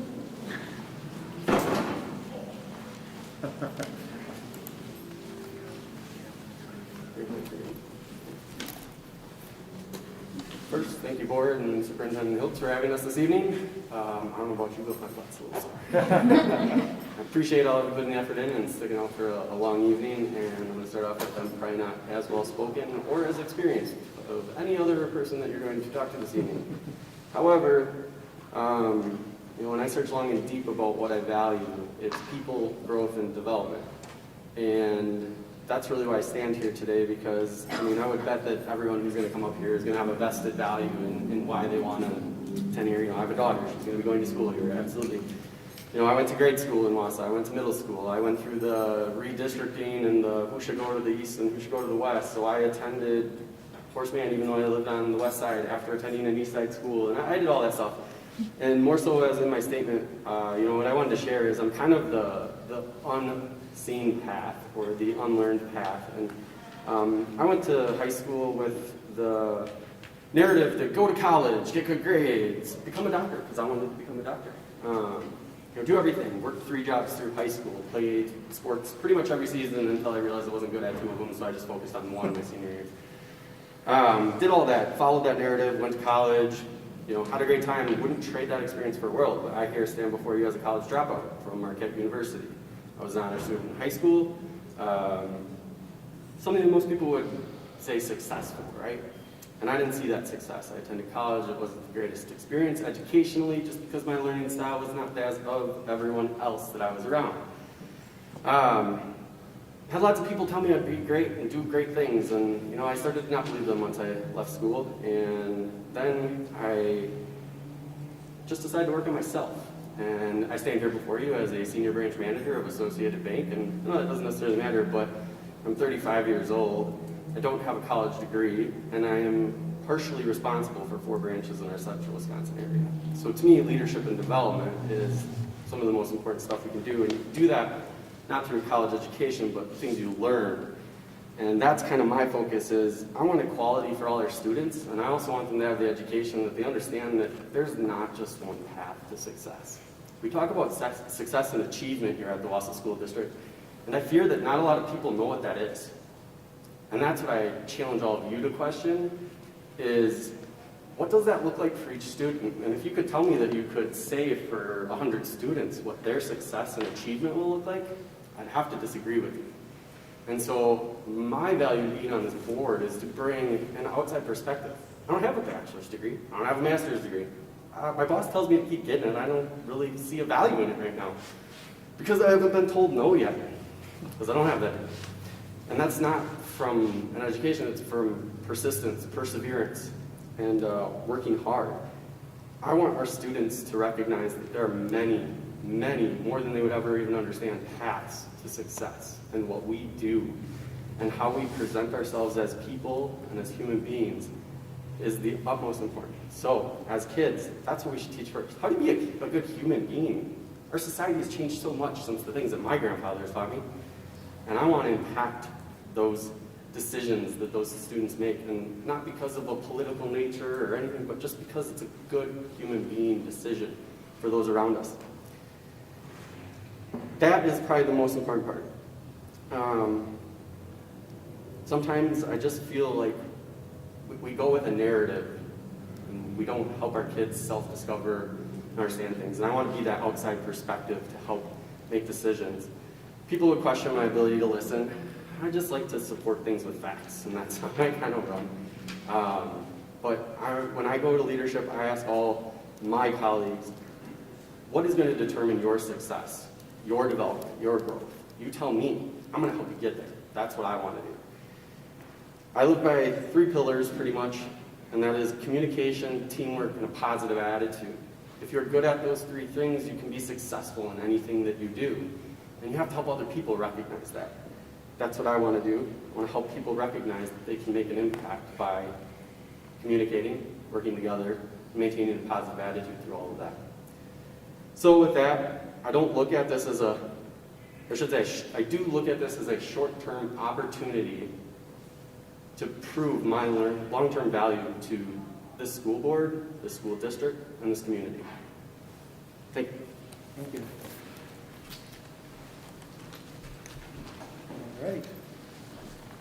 All right. Next would be Paul Harold. Yes. Yep. No, I don't have any statements. I just speak for Oh, myself. I I'm can't sorry. remember That's who right. sent an individual.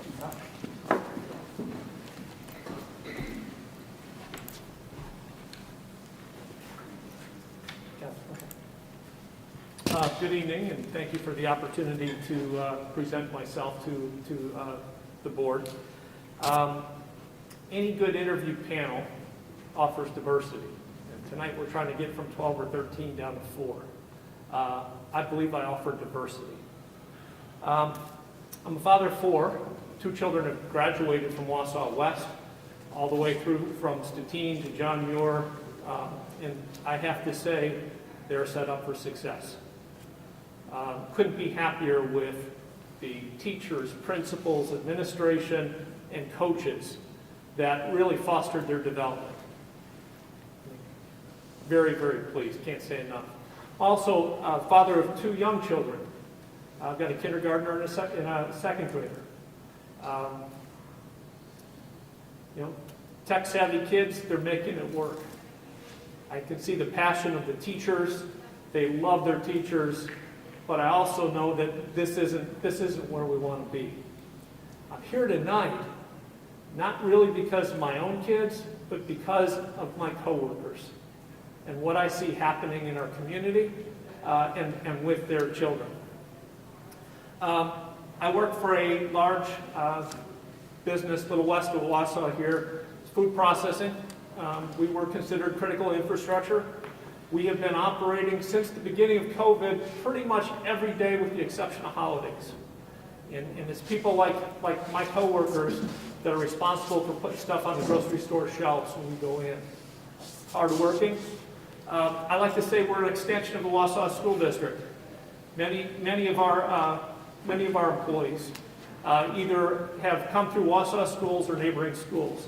Some, this is a stop on a career. Others, it may be their first job. We are diverse like the Wausau School District. We are diverse in age, gender, and ethnicity. About 50% of my coworkers don't speak English as a first language. Right? There's 5 or 6 languages spoken in our facility. I see on a daily basis the struggles that some of these families have with regard to the virtual schooling that we're in. It's real, right? We are a 3-shift operation.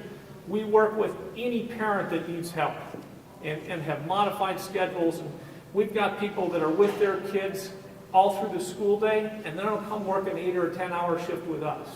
Got others that will be with their kids during the week, work the weekend shifts. And we've been fortunate to be able to offer that to them.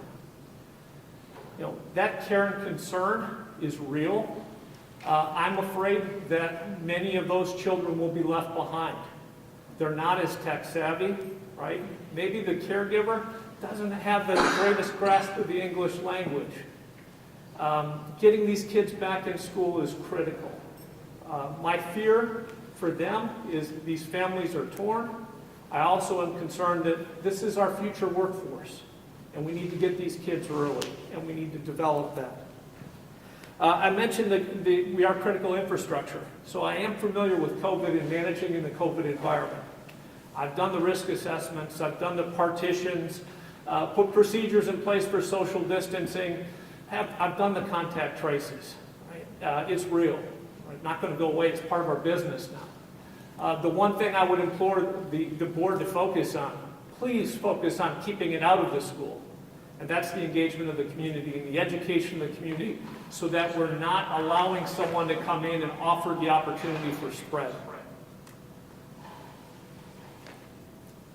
I'm a data-driven leader that's empathetic. Right? I deal in a world of gray. It's not black or white. I'm balancing multiple priorities on a daily basis. I believe I would bring those same attributes to the board. And lastly, I think you got a flavor for I will challenge. I will do it in a respectful way. Right? I'm passionate. I was pleased that 12 or 13 people also demonstrated that same passion. Right?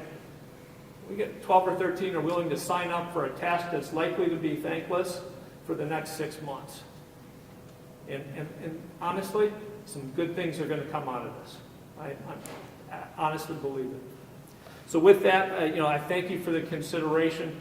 I'd like to move to the next step, be able to talk more about my experiences and what I think I could bring to the board to assist. Thank you. Thank you.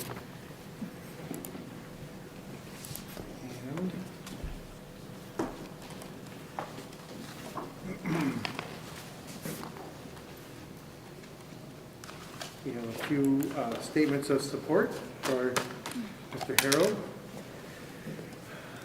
Good evening, Wausau School Board. I'm Zach Reeder, a 2017 graduate of Wausau West and now a senior at St. Norbert College. I'm thrilled to know Paul Harold is a candidate for this open school board position. I have a younger brother currently at John Muir. I did not know Paul until this late spring, and he made a great impression on me right away. The biggest takeaway I got from Paul was how willing he was to go out of his way to help me and other student workers out. He's a very busy man, and he took time out of his day to help and recreate my resume, which shows how much he cares about his workers and his students' futures. Furthermore, Paul demonstrated outstanding safety, flexibility, and inviting work environment that made coming to work feel welcoming and stress-free. I didn't have to worry about going to work, even during this pandemic, because Paul took steps early on to make sure everybody stays safe. Lastly, Paul was very focused and determined to get the job done. He brought energy every time he came over, which helped make it easier to finish the task. The job could get lonely at times, but when Paul came over, it was always a pleasure talking to him because he was always trying to get to know us better and kept offering life lessons and tips. Paul will be a great addition to the board and will make contributions for students and their families. Second testimony. Dear Wausau School Board members, Paul Harold would be a fantastic addition to the Wausau School District School Board, and I encourage you to select him for an interview. As a business professional with many years of management experience, he's well suited to identify situations and processes within our public school system that would benefit from a view through a business management lens. The school board would greatly benefit from the methodology gained from his years of managing large corporations with many employees.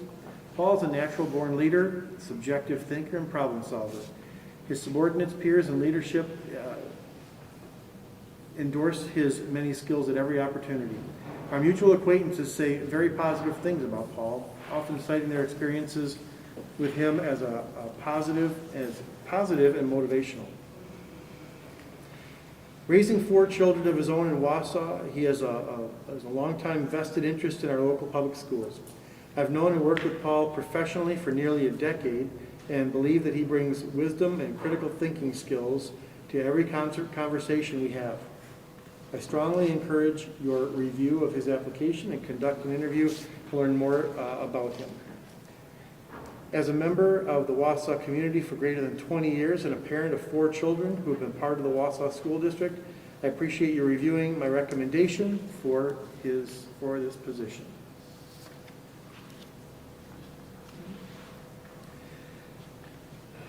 Next, my name is Lauren Heeg, and it's my honor to provide this brief statement in support of Mr. Paul Harold. As a senior at the UW-Milwaukee, this past summer I was fortunate to work under the direction of Mr. Harold at the Great Lakes Cheese Company.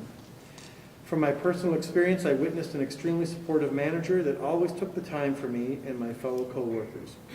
Always approachable and genuine, Mr. Harold went out of his way to help mentor and guide me and others in a very authentic manner, never too busy and always helpful. I know that Mr. Harold truly cared for the well-being of young people like me. One example of his care was when Mr. Harold assisted me and others with our resume preparation and interviewing tips. From personal experience, I know firsthand how much Mr. Harold genuinely cares.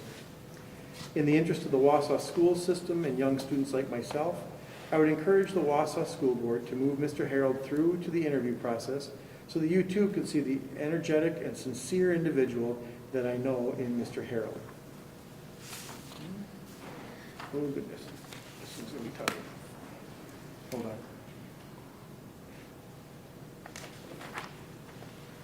Okay.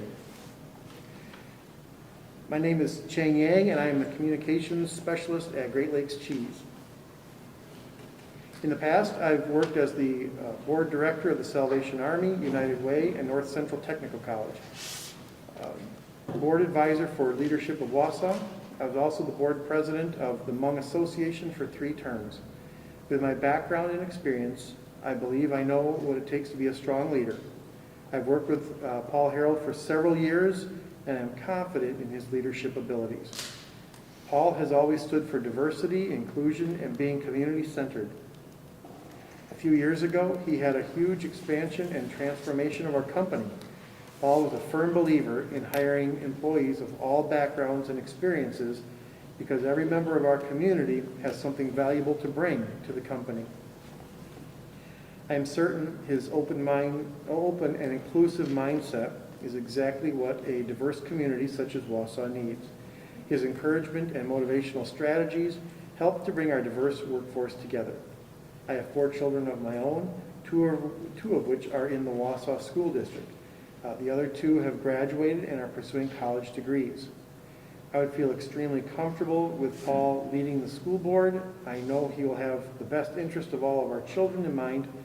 He is someone I know I can put my full trust in. All right. Thanks for those. Next is Kay Grueling.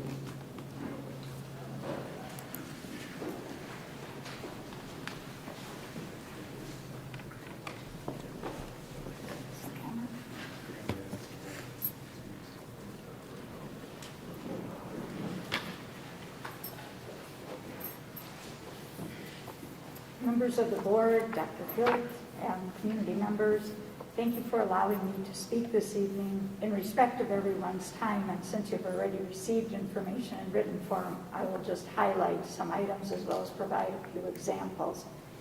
I also have requested only one person to speak on my behalf. I apologize at the onset for my raspy voice and cough. It's not good for projecting. Allergies and asthma, unfortunately, are not good companions today. First, I have heard some concerns about politics in regard to this nonpartisan position. I must confess, I was raised a Merrill Blue Jay, but over the past 3 decades of living in the Wausau School District with 3 West grads, I can assure you that my allegiance is steadfast with the Wausau School District.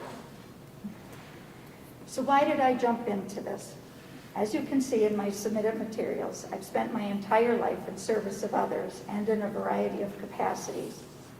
As a physician, I feel it is my duty, my obligation to help others through the use of my medical expertise inside as well as outside of my actual medical practice.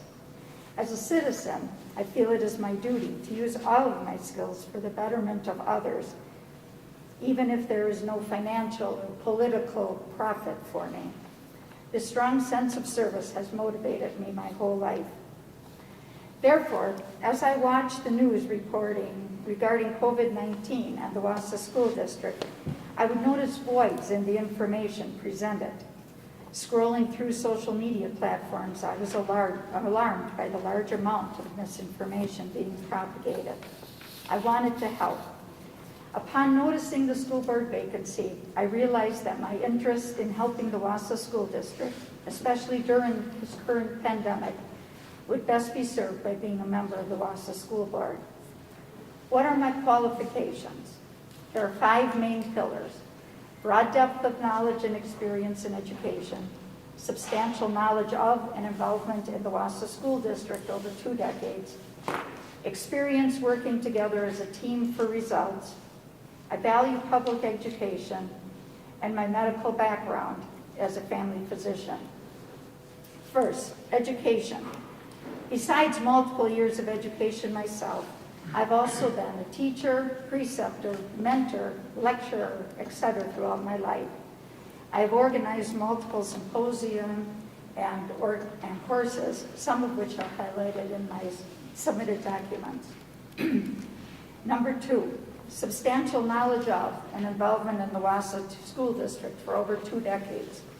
My children attended the Wausau School District from 1999 to 2014.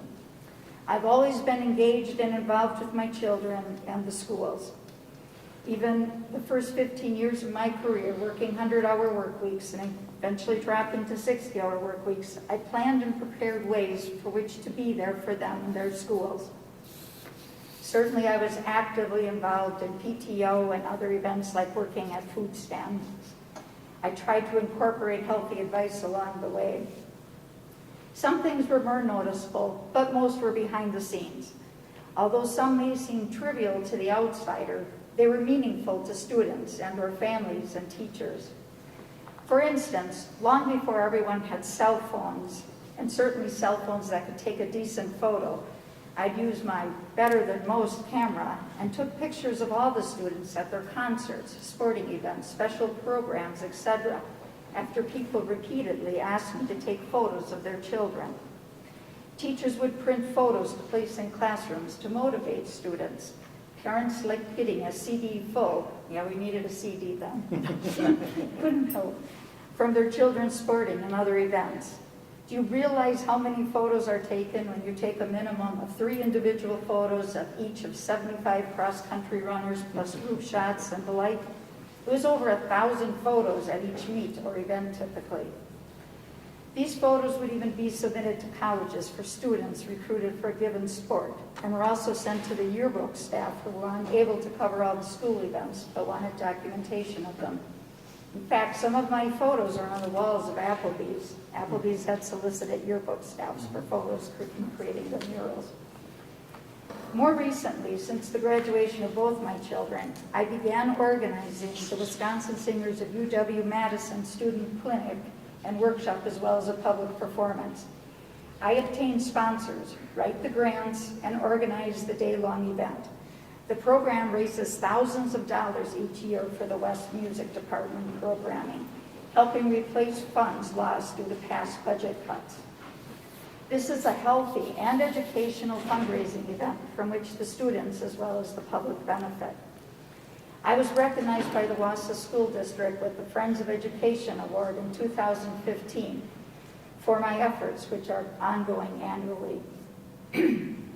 My family and I support the Wausau School Foundation with annual gifts to support educators and students in our district.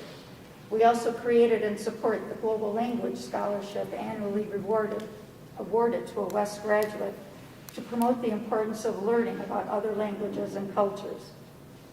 Number 3, working as a team. I currently serve on 6 boards of directors, including 3 in Madison and 3 in Wausau. I also serve on the various subcommittees and in leadership roles. I volunteered for numerous different groups and committees in the past decades. Most of these were vastly different groups in terms of composition of people, ideologies, and motivations, and the like. Throughout my career, I have worked as a team to achieve the best care and outcomes for patients. Boards are not run with top-down leadership, but rather by group collaboration. I understand that listening and discussing are the keys to successful teamwork and outcomes. Most importantly, we need to have compassion and respect for everyone in order to fuel the success of the team, in this case, the board. Number 4, I value public education. I have shown through my endeavors over my lifetime that I strongly believe in a comprehensive, quality education for all. 5th pillar, my medical background, and in particular as a family physician. As a family physician, I routinely cared for people literally from birth to death, delivering the patient, and ultimately when people died. I've cared for students and school staff. As such, I understand the difficulties, barriers, and successes that there are within a large school district. I've provided impromptu medical care in curricular and extracurricular settings, whether having a teacher seek me out at a school concert to evaluate and treat an intractable or persistent nosebleed, even packing the nose so the student could return to stage and avoid a visit to the ER. Or helping a student hyperventilating from a panic attack at a baseball game, only to be pulled away as he was improving to evaluate and treat an umpire who passed out and wasn't doing well.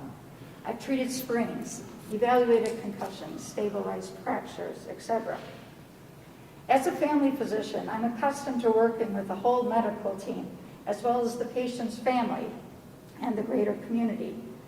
I am the person who gathers all the information from everyone involved and creates a workable plan to meet everyone's needs. I'm accustomed to breaking down medical information into smaller, digestible bites so everyone can understand and process the information. I'm accustomed to helping out in whatever situation with which I'm confronted. I'm there to help and provide my medical expertise. In summary, I understand many aspects of the Wausau School District and have been highly involved with the Wausau School District for decades. I am knowledgeable about many aspects of education and have experience working as a team. I am thorough, thoughtful, hardworking, and think independently without preconceived ideologies. I understand that complex problems require complex solutions. All these areas are ways in which I can contribute to the board and the Wausau School District as a whole. However, my greatest asset is my role as a family physician and being medically knowledgeable. Although this would always be of benefit, It is now particularly vital for the Wausau School District and Board as we deal with the various accommodations needed due to the COVID-19 pandemic. Thank you. Thank you. Oh, I have a real live speaker. It's Keith Montgomery, former Dean of UW. My name is Keith Montgomery. I'm a resident of the Wausau School District. I'd like to begin by wishing Kay a happy birthday. I'm just getting that in here before midnight. I've known Kay and her family for almost 30 years, and I know that in everything that she's undertaken professionally and in community service, she's shown herself to be conscientious, hardworking, and ethical. She has the qualities and the qualifications required of a school board member. I have some experience in that. I was a member of the board from 2004 to 2012, so I know what's required when I say that. Over the years, Kay's involvement in schools has been impressive, as she made clear in her statement.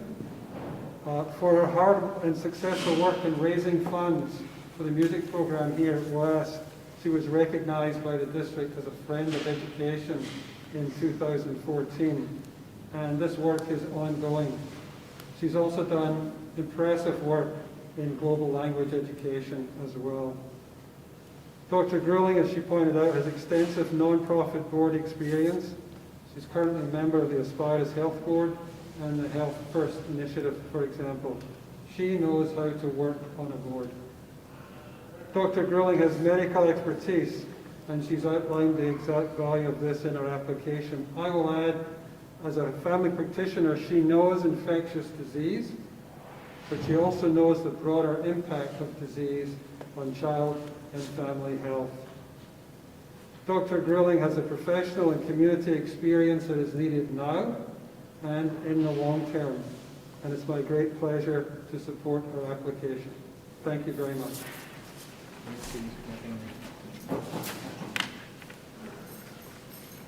All right. Next would be Nicholas Bisgrove.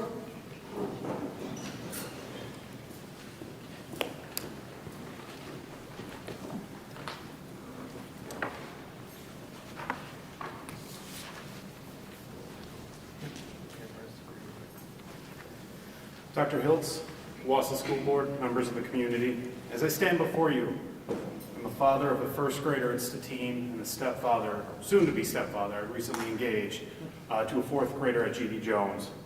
I ask myself, why am I here? I ask myself what I hope to accomplish. We're in extremely challenging times, with equally challenging issues facing the district. The board has made many difficult decisions, and sadly the community is failing to be united behind those board decisions. I've also made many difficult choices in my life, some of which I knew weren't going to please everyone.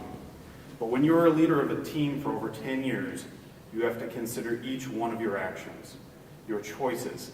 How are they going to affect everything, not only presently, but in the future? No matter which action is taken, something could have been done better, someone will be disappointed.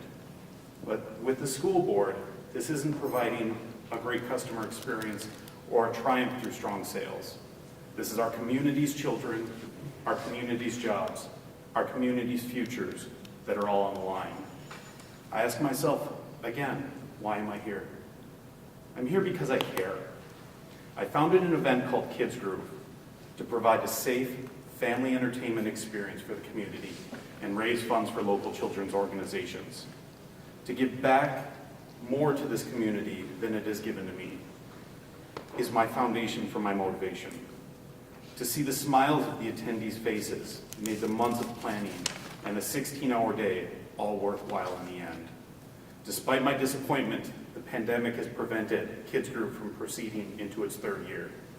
My passion for children's causes can serve the school board well in its absence. I have also had the privilege to teach junior achievement for the past 6 semesters. With my financial background and love for children, this was the perfect opportunity to pursue. To move forward, we need to look at what's best for our children and our community. We have never experienced anything like this in our lifetime. The effects of the board's decisions will last for years. To get back to normal, we need to listen to not only the community, but also the medical experts. We need to evaluate the risks and analyze what happened to other communities. Tough choices are going to have to be made, and I'm ready to make those, take responsibility for those choices as necessary. If I am chosen for this position, I commit to the time required to hear the community. I will listen to the medical experts and the families in the district. This isn't just about education during a pandemic, it's about the future of our schools. We have 2 referendums on the ballots for November 3rd.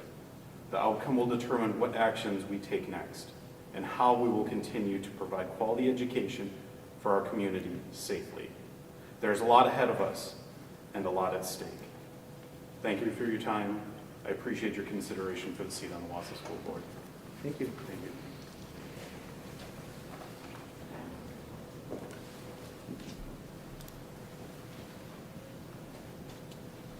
Good. Sorry, I just want to make sure I had the right letter. So we have one letter of support for Nicholas. I'm writing to recommend Nicholas Bisgrove for a position on the Wausau School District Board. I have known and worked with Nick for the past 5 years. He's a highly qualified candidate for the position of Wausau School Board member. He has lived in Wausau most of his life and is involved in the community and his children's education. In a time when things are so uncommon because of the pandemic, the school district is tasked with making decisions that are not always popular, but are necessary for the health and safety of children. Nick has experience in making those difficult and sometimes unpopular decisions with keeping all factors in mind to make the educated decision. I place my trust in Nick every day, knowing he bases things on the reality of the situation and helps people to understand the overall long-term effects and not just the immediate fix to a problem.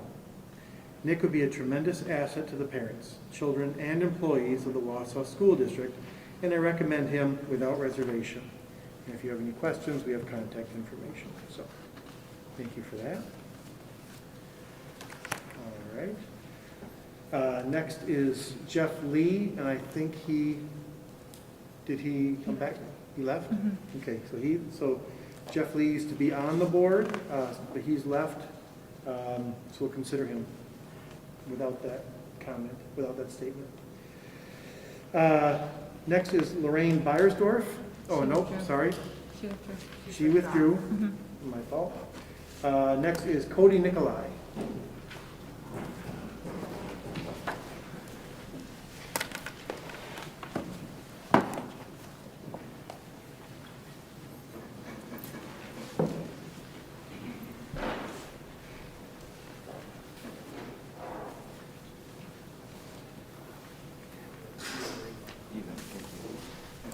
Members of the board, Dr. Hill, thank you very much for allowing me to apply for this position. As you know, I ran in the last school board election. Unfortunately, I came out the loser. There were 4 of us that ran for 3 spots. Congratulations. But I thank you for this opportunity. When I saw the seat become vacant, I figured I'd throw my hat in the ring. It's really hard to follow, this group of candidates that you have. It's really impressive to see so many good candidates come up. So I'm going to be brief. You have my bio. Most of you know something a little bit about me from the last election cycle. So I'm a physician, I'm educated, I love education, I love Wausau. I was born here, left when I was 3, came back 3 years ago. So Wausau has always been my home, this is my future, this is where I want to stay. Father of 13 children, we have a large family, which is always fun and exciting. But I care about Wausau, I care about the education of our future citizens of Wausau. I want my children to be happy here, I want to be happy here, and really that's dependent on our education of our children, and I think I can bring some unique ideas. And I'm not going to go into a whole lot of other stuff. You kind of throw a speech out after hearing all these great words that everybody else had to say. So I'm here, and if you guys so choose, I'd be happy to help serve and help do what I can to continue to progress the state of education in Wausau. Thank you very much. Thank you. All right. Next is Mark Holdhusen.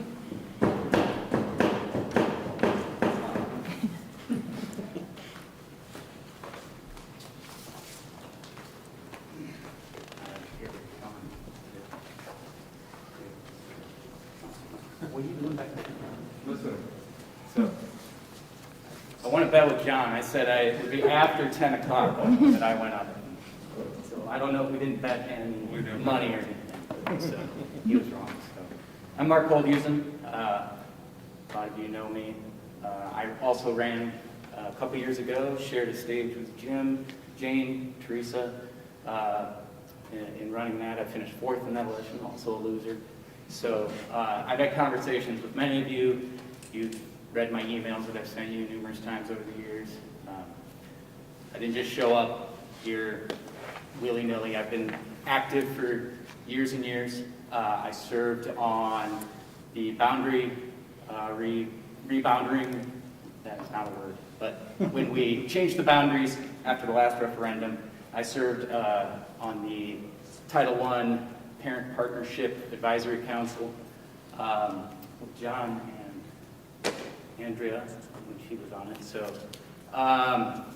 So I guess a little bit about me. If you don't know, I'm an engineering professor at UW-Stevens Point at Wausau. I have 2 kids. One is in 6th grade, one is in 8th grade, both at John Muir. I'm not going to talk a whole lot. I do have quite a few people that wrote in for me, and I'd like to at least talk. I tried to curate those people, and I know if you're not giving the names, it's okay. Can I tell them who wrote for me? So Julie Schell is the former principal at Lincoln, which is where my students attended. She wrote a letter on my behalf with that relationship between parent and principal. Retired teacher Brad Schmicker wrote on my behalf. A colleague of mine, Jill Stukenberg, who's also a parent of kids at Lincoln. My kids are no longer there, but they were at Lincoln when I was there. And Steve Schmidt, who's the proprietor of Snapshot Science, does a lot of after-school programs. He and I, well, he really runs the program. I just kind of open doors for him and help out when I can. Underwater robotics group that we do for middle and high school students around the district. So these are the people. I'll let them do the talking for me about my qualifications. Hopefully you read about me when I ran a couple years ago, so you kind of know where my stances are. So I won't take up any more of your time, but I do appreciate you letting me chat tonight, and I hope to see you soon. Thank you very much. Thank you. All right, so I will read the references from Mr. Holdhusen. It's my great pleasure to recommend Mark Holdhusen for the school board position vacated by Teresa Miles. As his colleague and friend, I am confident he will make a valuable member of the board. As a retired teacher who worked in the Wausau schools from '91 to 2013 and continued to do so as a substitute teacher, I'm well aware of both the history of the district and the challenges it currently faces. I spent the 2014-15 school year as a long-term substitute running the library at Lincoln, where the Holdhusen children were enrolled. Both Mark and his wife, Ilana, dedicated themselves to advocacy for Lincoln. Additionally, Mark Holdhusen and I team taught a robotics class at the local college's summer enrichment program for children, College for Kids. Finally, my wife, Sarah Rudolph, worked on the campus as one of Mark's faculty colleagues. Through all these connections, I have found Mark an exceptionally thoughtful, caring, creative, and dynamic presence. Most notably is Mark's steadfast dedication to the education of his own children and all other students. His choice to remain in the Lincoln neighborhood reflects an appreciation for the neighborhood school concept. Having interacted in various capacities with Mark since he moved to Wausau has given me ample opportunity to explore shared and divergent ideas about educational philosophy. While his teaching takes place at the college level, he demonstrates avid interest to the nature of learning in relation to all learners. As both a parent and educator, he remains vigilant about technology and other dynamics shaping the learning environment. Beyond everything, true commitment and investment in the community make this individual an excellent fit for the school board. Please give Mark Holdhusen your most serious consideration in your search for a new school board member. Second, to whom it may concern, I'm writing this letter in full support of Mark Holdhusen and his application and interest in fulfilling the vacant seat position on the Wausau School District Board of Education. I've known Mark for approximately 9 to 10 years and have firsthand experience working with him in an administrator-parent role in the Wausau School District at Lincoln Elementary School. I was the principal of Lincoln Elementary School for 5 years, in 12 to 17, and Mark served as a member of the PTO Executive Committee and functioned as the president, co-president, and essentially the foundational member of the parent-teacher organization for all of those years. Mark is a caring, dedicated, devoted, and educational advocate for his children, the school, and its families, and education as a whole. He has a profound dedication to the greater good of the school and our Wausau community, and worked closely with the diverse family demographic that was presented in the Lincoln school community. He's fair and inclusive. Mark was involved sometimes solely and independently in supporting many school activities and events in which this list is not extensive or fully inclusive of all. Scholastic book sales, Parent Title I family nights, PTO meetings, fundraising events, egg roll sales, and site council advocacy. Mark is a true professional in the field of education, acting also as a professor of engineering at the UW-Stevens Point at Wausau. As a member of the faculty there, he is highly respected, and his integrity for the value and appreciation that a quality educational experience brings to students and family is evidenced by his own career path and forthstanding positive reputation. Mark has the background, professional experience, and the family and parental experience working intricately for and with the schools to make a significant impact on the important decision-making and policy governance role that a board member takes in the Wausau community. He has my fullest support and would be an outstanding member of this honorable board. After 23 years working in the district, prior to my current position as the Director of Instruction for Mosinee, I would want Mark Holdhusen as an advocate for my own children in Wausau and the students in my current realm as well. Good.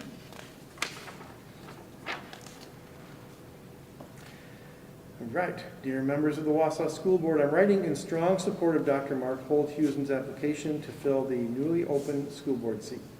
I've known and worked with Dr. Holdhusen for 10 years. He's fair, deliberate, and a clear communicator, and strongly committed to the success of all students. Dr. Holdhusen, an engineer, is a problem solver by training and a collaborative colleague in nature. We teach together at UW-Stevens Point in Wausau, and in numerous faculty meetings and service committees, I have observed his effective approach to tackling difficult problems. Dr. Holdhusen knows how to ask questions. He's not afraid to do the work of gathering facts and vetting information. He listens and collaborates with others and is able to sort through choices while keeping big picture values in mind. I cannot think of anyone better able to step in and serve collaboratively and constructively with the board at this time. He will truly be an asset in the difficult decisions before the board now. Dr. Holdhusen is a committed and experienced educator who knows the daily realities that teachers and school administrators face. He'll hit the ground running with full understanding of complex issues like access to education, inclusivity, school funding, assessment practices, school safety, and support for teachers. Most key for any educator, he's committed to diversity and access to education for all learners. UW-Stevens Point at Wausau is an open access institution serving students of all backgrounds, and our small size allows faculty to work directly and individually with students who are first generation, academically at risk, or from groups that experience discrimination. Excuse me. Dr. Holdhusen shows his commitment to education by choosing to work at an open access institution and by his actual hands-on work with students every day. Finally, I know Mark as a fellow parent, and I want to attest to his true understanding of the concepts that it takes a village to raise a child. I've stood with Mark in sunshine and snow while we waited to pick up our kids at Lincoln parking lot, and he's the friend that I trust most to walk my child home in rare cases I need that help. I've attended the fundraising parties his children throw to gather donations for the animal shelter. Just last weekend, our children together built a can sculpture for the United Way's United We Can event. Right now, as a few neighborhood families have joined together to support each other while our children are learning at home, Mark volunteers to help my son and 2 second graders during an hour in the afternoon when we needed an extra adult in the room. Mark's values are grounded in serving others in the community, and he's particularly understanding of the needs of children and families. In closing, please accept highest recommendations for Dr. Mark Holthusen to serve on the Wausau School Board. He's skilled, knowledgeable, and compassionate. He'll be able to step in at this time and contribute to the important work of the board. And lastly, dear Wausau School Board, I'm writing to recommend Dr. Mark Holthusen to fill the school board seat vacated by Teresa Miles. I have known Dr. Holthusen for at least 15 years through our common educational endeavors, which include my recruitment of him to judge a high school science competition where we first met. And he helped me to start an underwater robotics club through UWSP Wausau Continuing Education 6 years ago. The Robotics Club has appreciated the many hours Dr. Holthusen has lent his time, opened his lab, and served as our president. Through our time working with the Robotics Club, Mark and I have chatted periodically about education beyond that of the club. His experience as a professor gives him the credibility with educators in the district as he understands the unique demands of the classroom. The merger of the UWSP campuses and several years of state budget strain on the university system have given him experience navigating consolidation, something that's clearly on the board's plate. It's clear to me that he has an insight into education, not only because of his career as a professor, but also because his children are students in, and his partner works in the district serving children with special needs. He has a personal stake in seeing the district succeed. While Mark's children attended Lincoln Elementary, he walked his kids to school and found that others would join the walk, with as many as 10 kids in the caravan. His sense of community also extended into roles in the PTO, Title I Parent Advisory Committee, and Chief Popcorn Popper at school events. That said, I know he'll make decisions to improve learning conditions for all. Mark is open-minded enough to listen and consider viewpoints that differ from his own, even while researching the facts as a science professional would to inform his vote on the board. He ran for the school board in 2019, finishing 4th. Mrs. Miles finished 3rd. My question for the Wausau School District voters is, why did we have to wait until now? If I were on the school board, the choice seems obvious. Choose Dr. Mark Holthusen for the vacant seat. All right, there we go. Thank you to those folks. And I think Todd McDonald.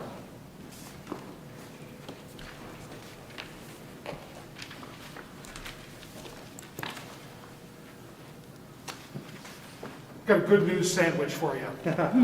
Good news is I'm the last speaker of what's been a very long night, and I'll attempt to be brief. One of the main things that I learned here at Wausau West, in fact, just right up here in room 103, was humility. So rather than reading a lengthy letter, I'm going to defer to those who have submitted letters of support. Bad news is that I think there's several letters. Dr. Hiltz, like a half dozen or so. My apologies for that. Good news on the other side of that is I don't think you guys can make a wrong decision tonight. Anyone who's willing to serve on what is obviously a divided board amid a pandemic and a referendum is worthy of your consideration. I just want to make a few points. One, that while we primarily serve students in the Wausau School District, we also serve the community as a whole. I'm not here just interested in navigating the current pandemic, but you'll likely see my name on the ballot come April, because I've had a long-standing interest in serving on the school board. You've read my letter. I've served on a number of boards. The key thing that I'd really like to do for our community is to invoke the type of love of the school district that we have of our football teams, whether it be the Packers or the Steelers.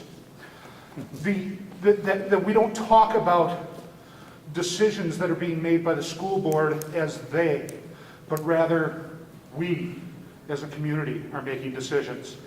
In my career as a civil engineer, I had lots of those instances where I'd be talking with friends or relatives, and they say, well, what are they doing over on Highway 51? I said, well, actually, I'm part of they, because I was in the room when we made that decision.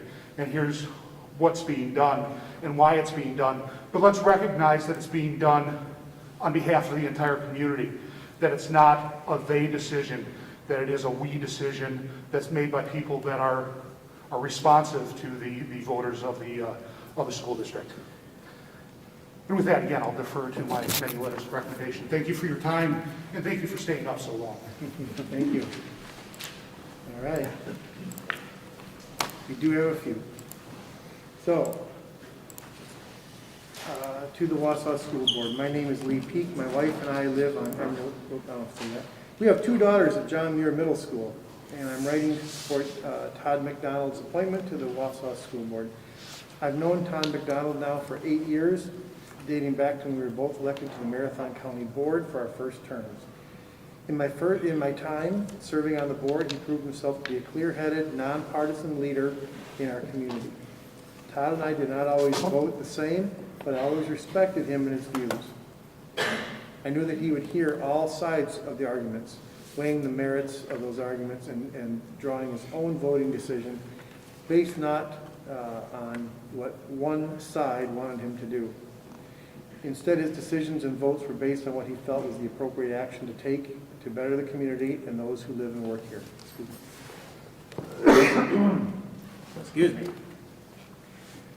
We're at a pivotal time with the board. The group is split down the middle as a board. It's no secret to anyone watching. I urge the school board to refrain from bringing in another like-minded thinker in the hopes it swings votes to your side. Depending on whatever side they fall on, and do what's best for the people you represent. Please bring in a member that will offer a fair-minded and level-headed approach who will ultimately respond to the needs of the district. Please consider someone that will work for the advancement of the students, teachers, and community. Board members, as I mentioned, I have 2 children at John Muir and a vested interest in this appointment. Todd himself is a substitute teacher in our school district and has 2 kids in our schools. I know he understands the struggles that parents and students alike are facing right now at such a critical time. There's no question in my mind that even given the opportunity, Todd would again serve fairly and thoughtfully, working for the betterment of our district. That's why I respectfully request you give strong consideration to his appointment on the Wausau School Board. All right, second. I'm urging the Wausau School Board of Education to strongly consider Todd McDonald for appointment to the board. I've known Mr. McDonald for 31 years. He's a respected leader in our community and is a vocal supporter of education. He's a product of the Wausau School District, and I believe he would represent the will of the taxpayers who actually fund our school system. Dear school board members, please give Todd McDonald consideration for the vacant seat on the Wausau School Board.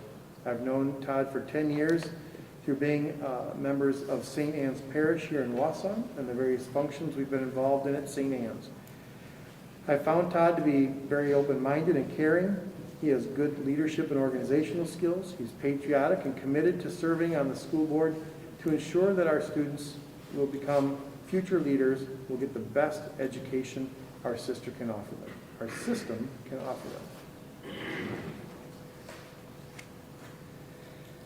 I would like to endorse Todd McDonald for the vacant seat on the Wausau School Board. Dear members of the board, as a concerned citizen of the Wausau School District and as a retired educator, I'm continually impressed by Todd McDonald's attention to detail, his insight into complex matters, and his concern for those around him. Todd is a man of action. He is not content to merely watch as things happen, but strives to make things better. His insight into his daughters and other young people is amazing, as he will connect with them in ways that very few of his generation are. I've known Todd for about 10 years, having met him at a church function where we both volunteered to be group leaders for a Bible study program. Todd is gregarious and alive as a presenter. He exudes enthusiasm in a way that makes you want to listen to his insightful thoughts. Todd is intelligent and respectful of others who might have differing opinions and is not afraid to change his position based on new information. With his financial background, Todd has a firm grasp of the realities of real-world financial limitations and opportunities. In short, I cannot think of a better person to have in a position of trust like that of the Wausau School Board I hope you give him serious consideration. This is written in support of Todd McDonald joining the school board. He's a very level-headed and kind individual that truly listens to what everyone says. I think he'd make a great addition to the Wausau School Board. Dear Wausau School District School Board, this is to offer my support for its selection of Todd McDonald to the Wausau School Board vacancy. I've known Todd for about 15 years and have shared memberships with him on the board of directors for the local branch of the Professional Technical Society, where he served as a director and president at different times. Todd is fair and balanced, not prone to forming or giving opinions until in possession of all relevant facts from all relevant sides of an issue. Being an engineer, he's analytical, but without the reticence or lack of empathy that's stereotypical of engineers. He knows how to listen, analyze, make a decision, and then explain his position. Those are all excellent and necessary qualities for a board member. Add to that his children's attendance of Wausau School District schools, and it underscores his reason for caring. Okay, members of the Wausau School District Board of Education. I've known Todd for 5 years through our congregation at St. Anne's in Wausau. We had the chance to work together with the youth of our church on several occasions. Todd has an excellent attitude in guiding the youth in their development. He's always empathetic, open-minded, allowing them to become leaders and showing he truly cares about them. His other traits include showing his own leadership skills, organizational skills, willingness to hear the other points of view, and a commitment to an outcome that is beneficial for all involved. Todd is my support, and I respectfully request that you would be respectful to Todd and offer him the opportunity to be considered for this vacancy. Right. Good morning. Is it? Getting there. Good morning. I would like to endorse Todd McDonald for the open seat on the board. He's a great man that truly has a student's best interest at heart. He's intelligent, caring, and I believe the best candidate for the position. Thank you for all you do. I would like to publicly endorse Todd McDonald for the vacant board seat. I'm a Wausau resident. Dear Wausau School Board members, I am writing to strongly urge you to consider selecting Todd McDonald to fill the current vacancy on the Wausau School Board. I've known Todd for approximately 8 years. We initially met while serving together on the Pastoral Council at St. Anne's Church in Wausau. I have the highest regard for Todd's intellect, integrity, passion, and commitment to community service.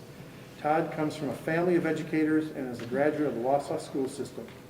He has 2 daughters currently attending Wausau schools and is very involved in their education, school activities, and community service. I have no doubt that Todd has the best interest of students in the district at heart, including his own daughters. You can expect him to be an asset and to make wise and thoughtful decisions as a board member. Todd McDonald will be a wise choice to fill the current vacancy. And lastly, please consider Mr. Todd McDonald to fulfill the vacancy of member Teresa Miles. My primary acquaintance with Todd is through our church, St. Anne's, where Todd and his family are active members. He's a devoted father to his wife and family. In addition to his faith and family, Todd has been active in several community organizations at all levels.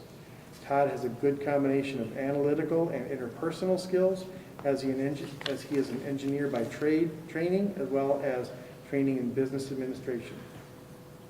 In addition to his formal training, Todd also exhibits the temperament which would make him an asset to the school board. Todd's familiar with the Wausau School District as he is a product of it, as well as having children that are students in it. Thank you.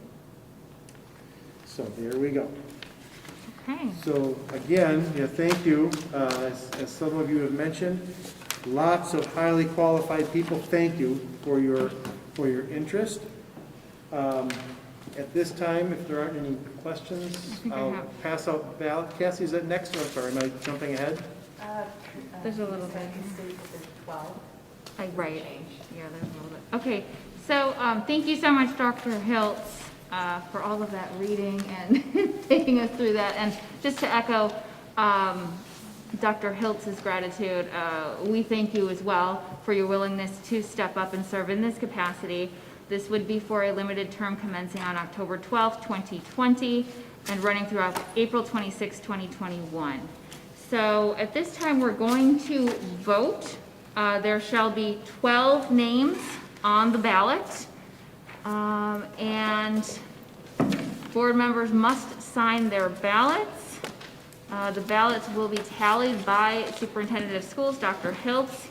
Each board member may vote for a maximum 5 applicants to move forward to the interview portion, which will be on October 12th. You may vote for 5, but we're narrowing it down to 4. In the event of a tie, Dr. Hiltz addressed that, but we'll address it again should that actually happen. Are there any questions? Otherwise, is everybody prepared to vote? Okay, perfect. Thank you.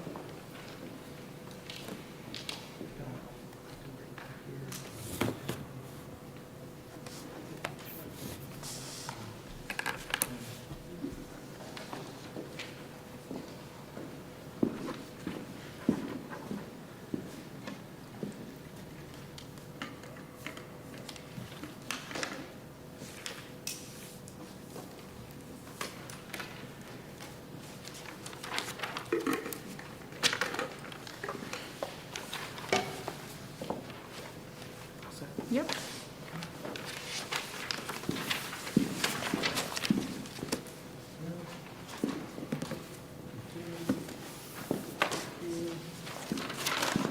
Still come back in class. Collecting everybody's papers.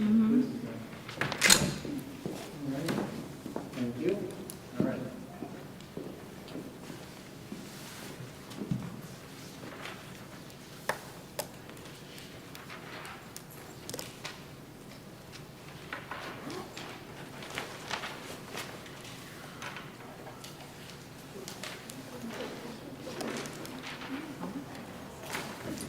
I'm at 5%. We'll see if I make it.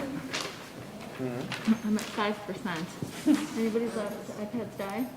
Mine Most died. of you? Yeah, I had to turn the camera off to save some battery.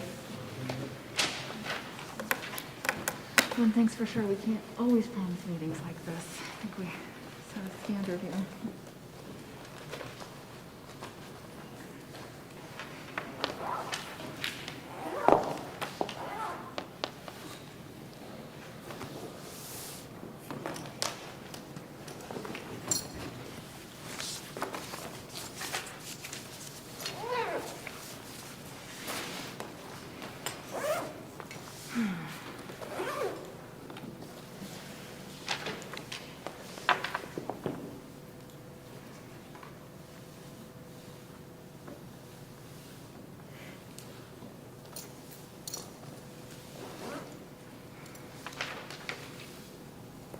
This is what a quiet room sounds like.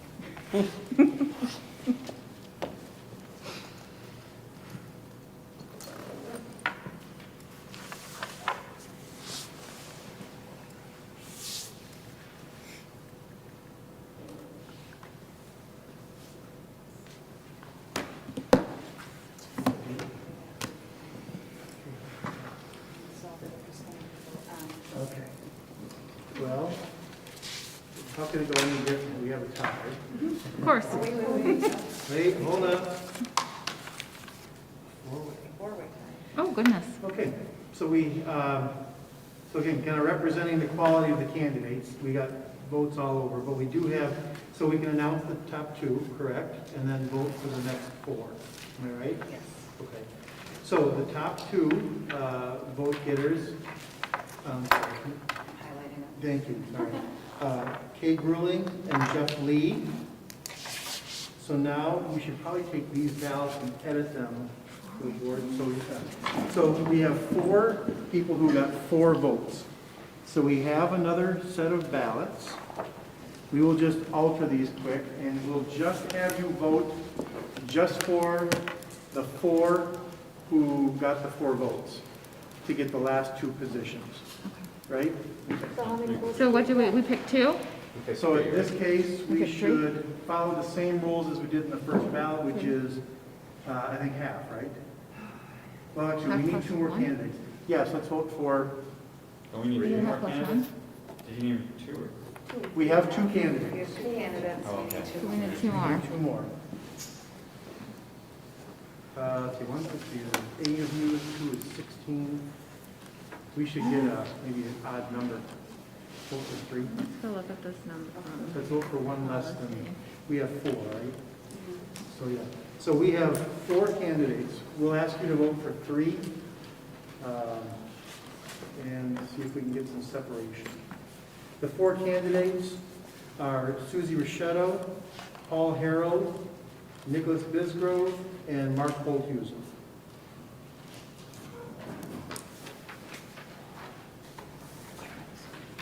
Yeah.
Go. Yeah.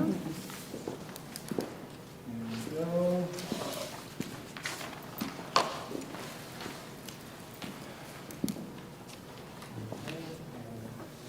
So you said the 2?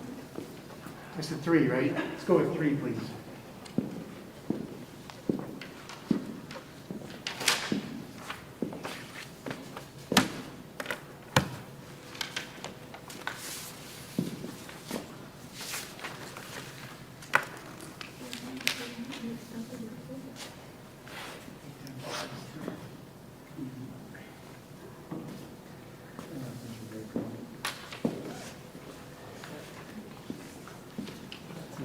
Yep.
Okay, so we have our top 4. So moving on for the October interviews of the board will be Kay Grueling, Nicholas Bisgrove, Jeff Lee, and Mark Holdhusen. So congratulations to all of you. Thank you for your interest. Thank you for being here tonight. Is there anything else we need to share with the candidates tonight? Okay, all right. So thank you, everybody. Appreciate your time and your dedication. Okay, thank you very much. And with that, I am seeking here at 11:05 p.m. a motion to adjourn. So moved. Second. All in favor? Aye. Opposed? Abstentions? Motion carries. Meeting is adjourned. Did you second that? Yes, he did. Thank you.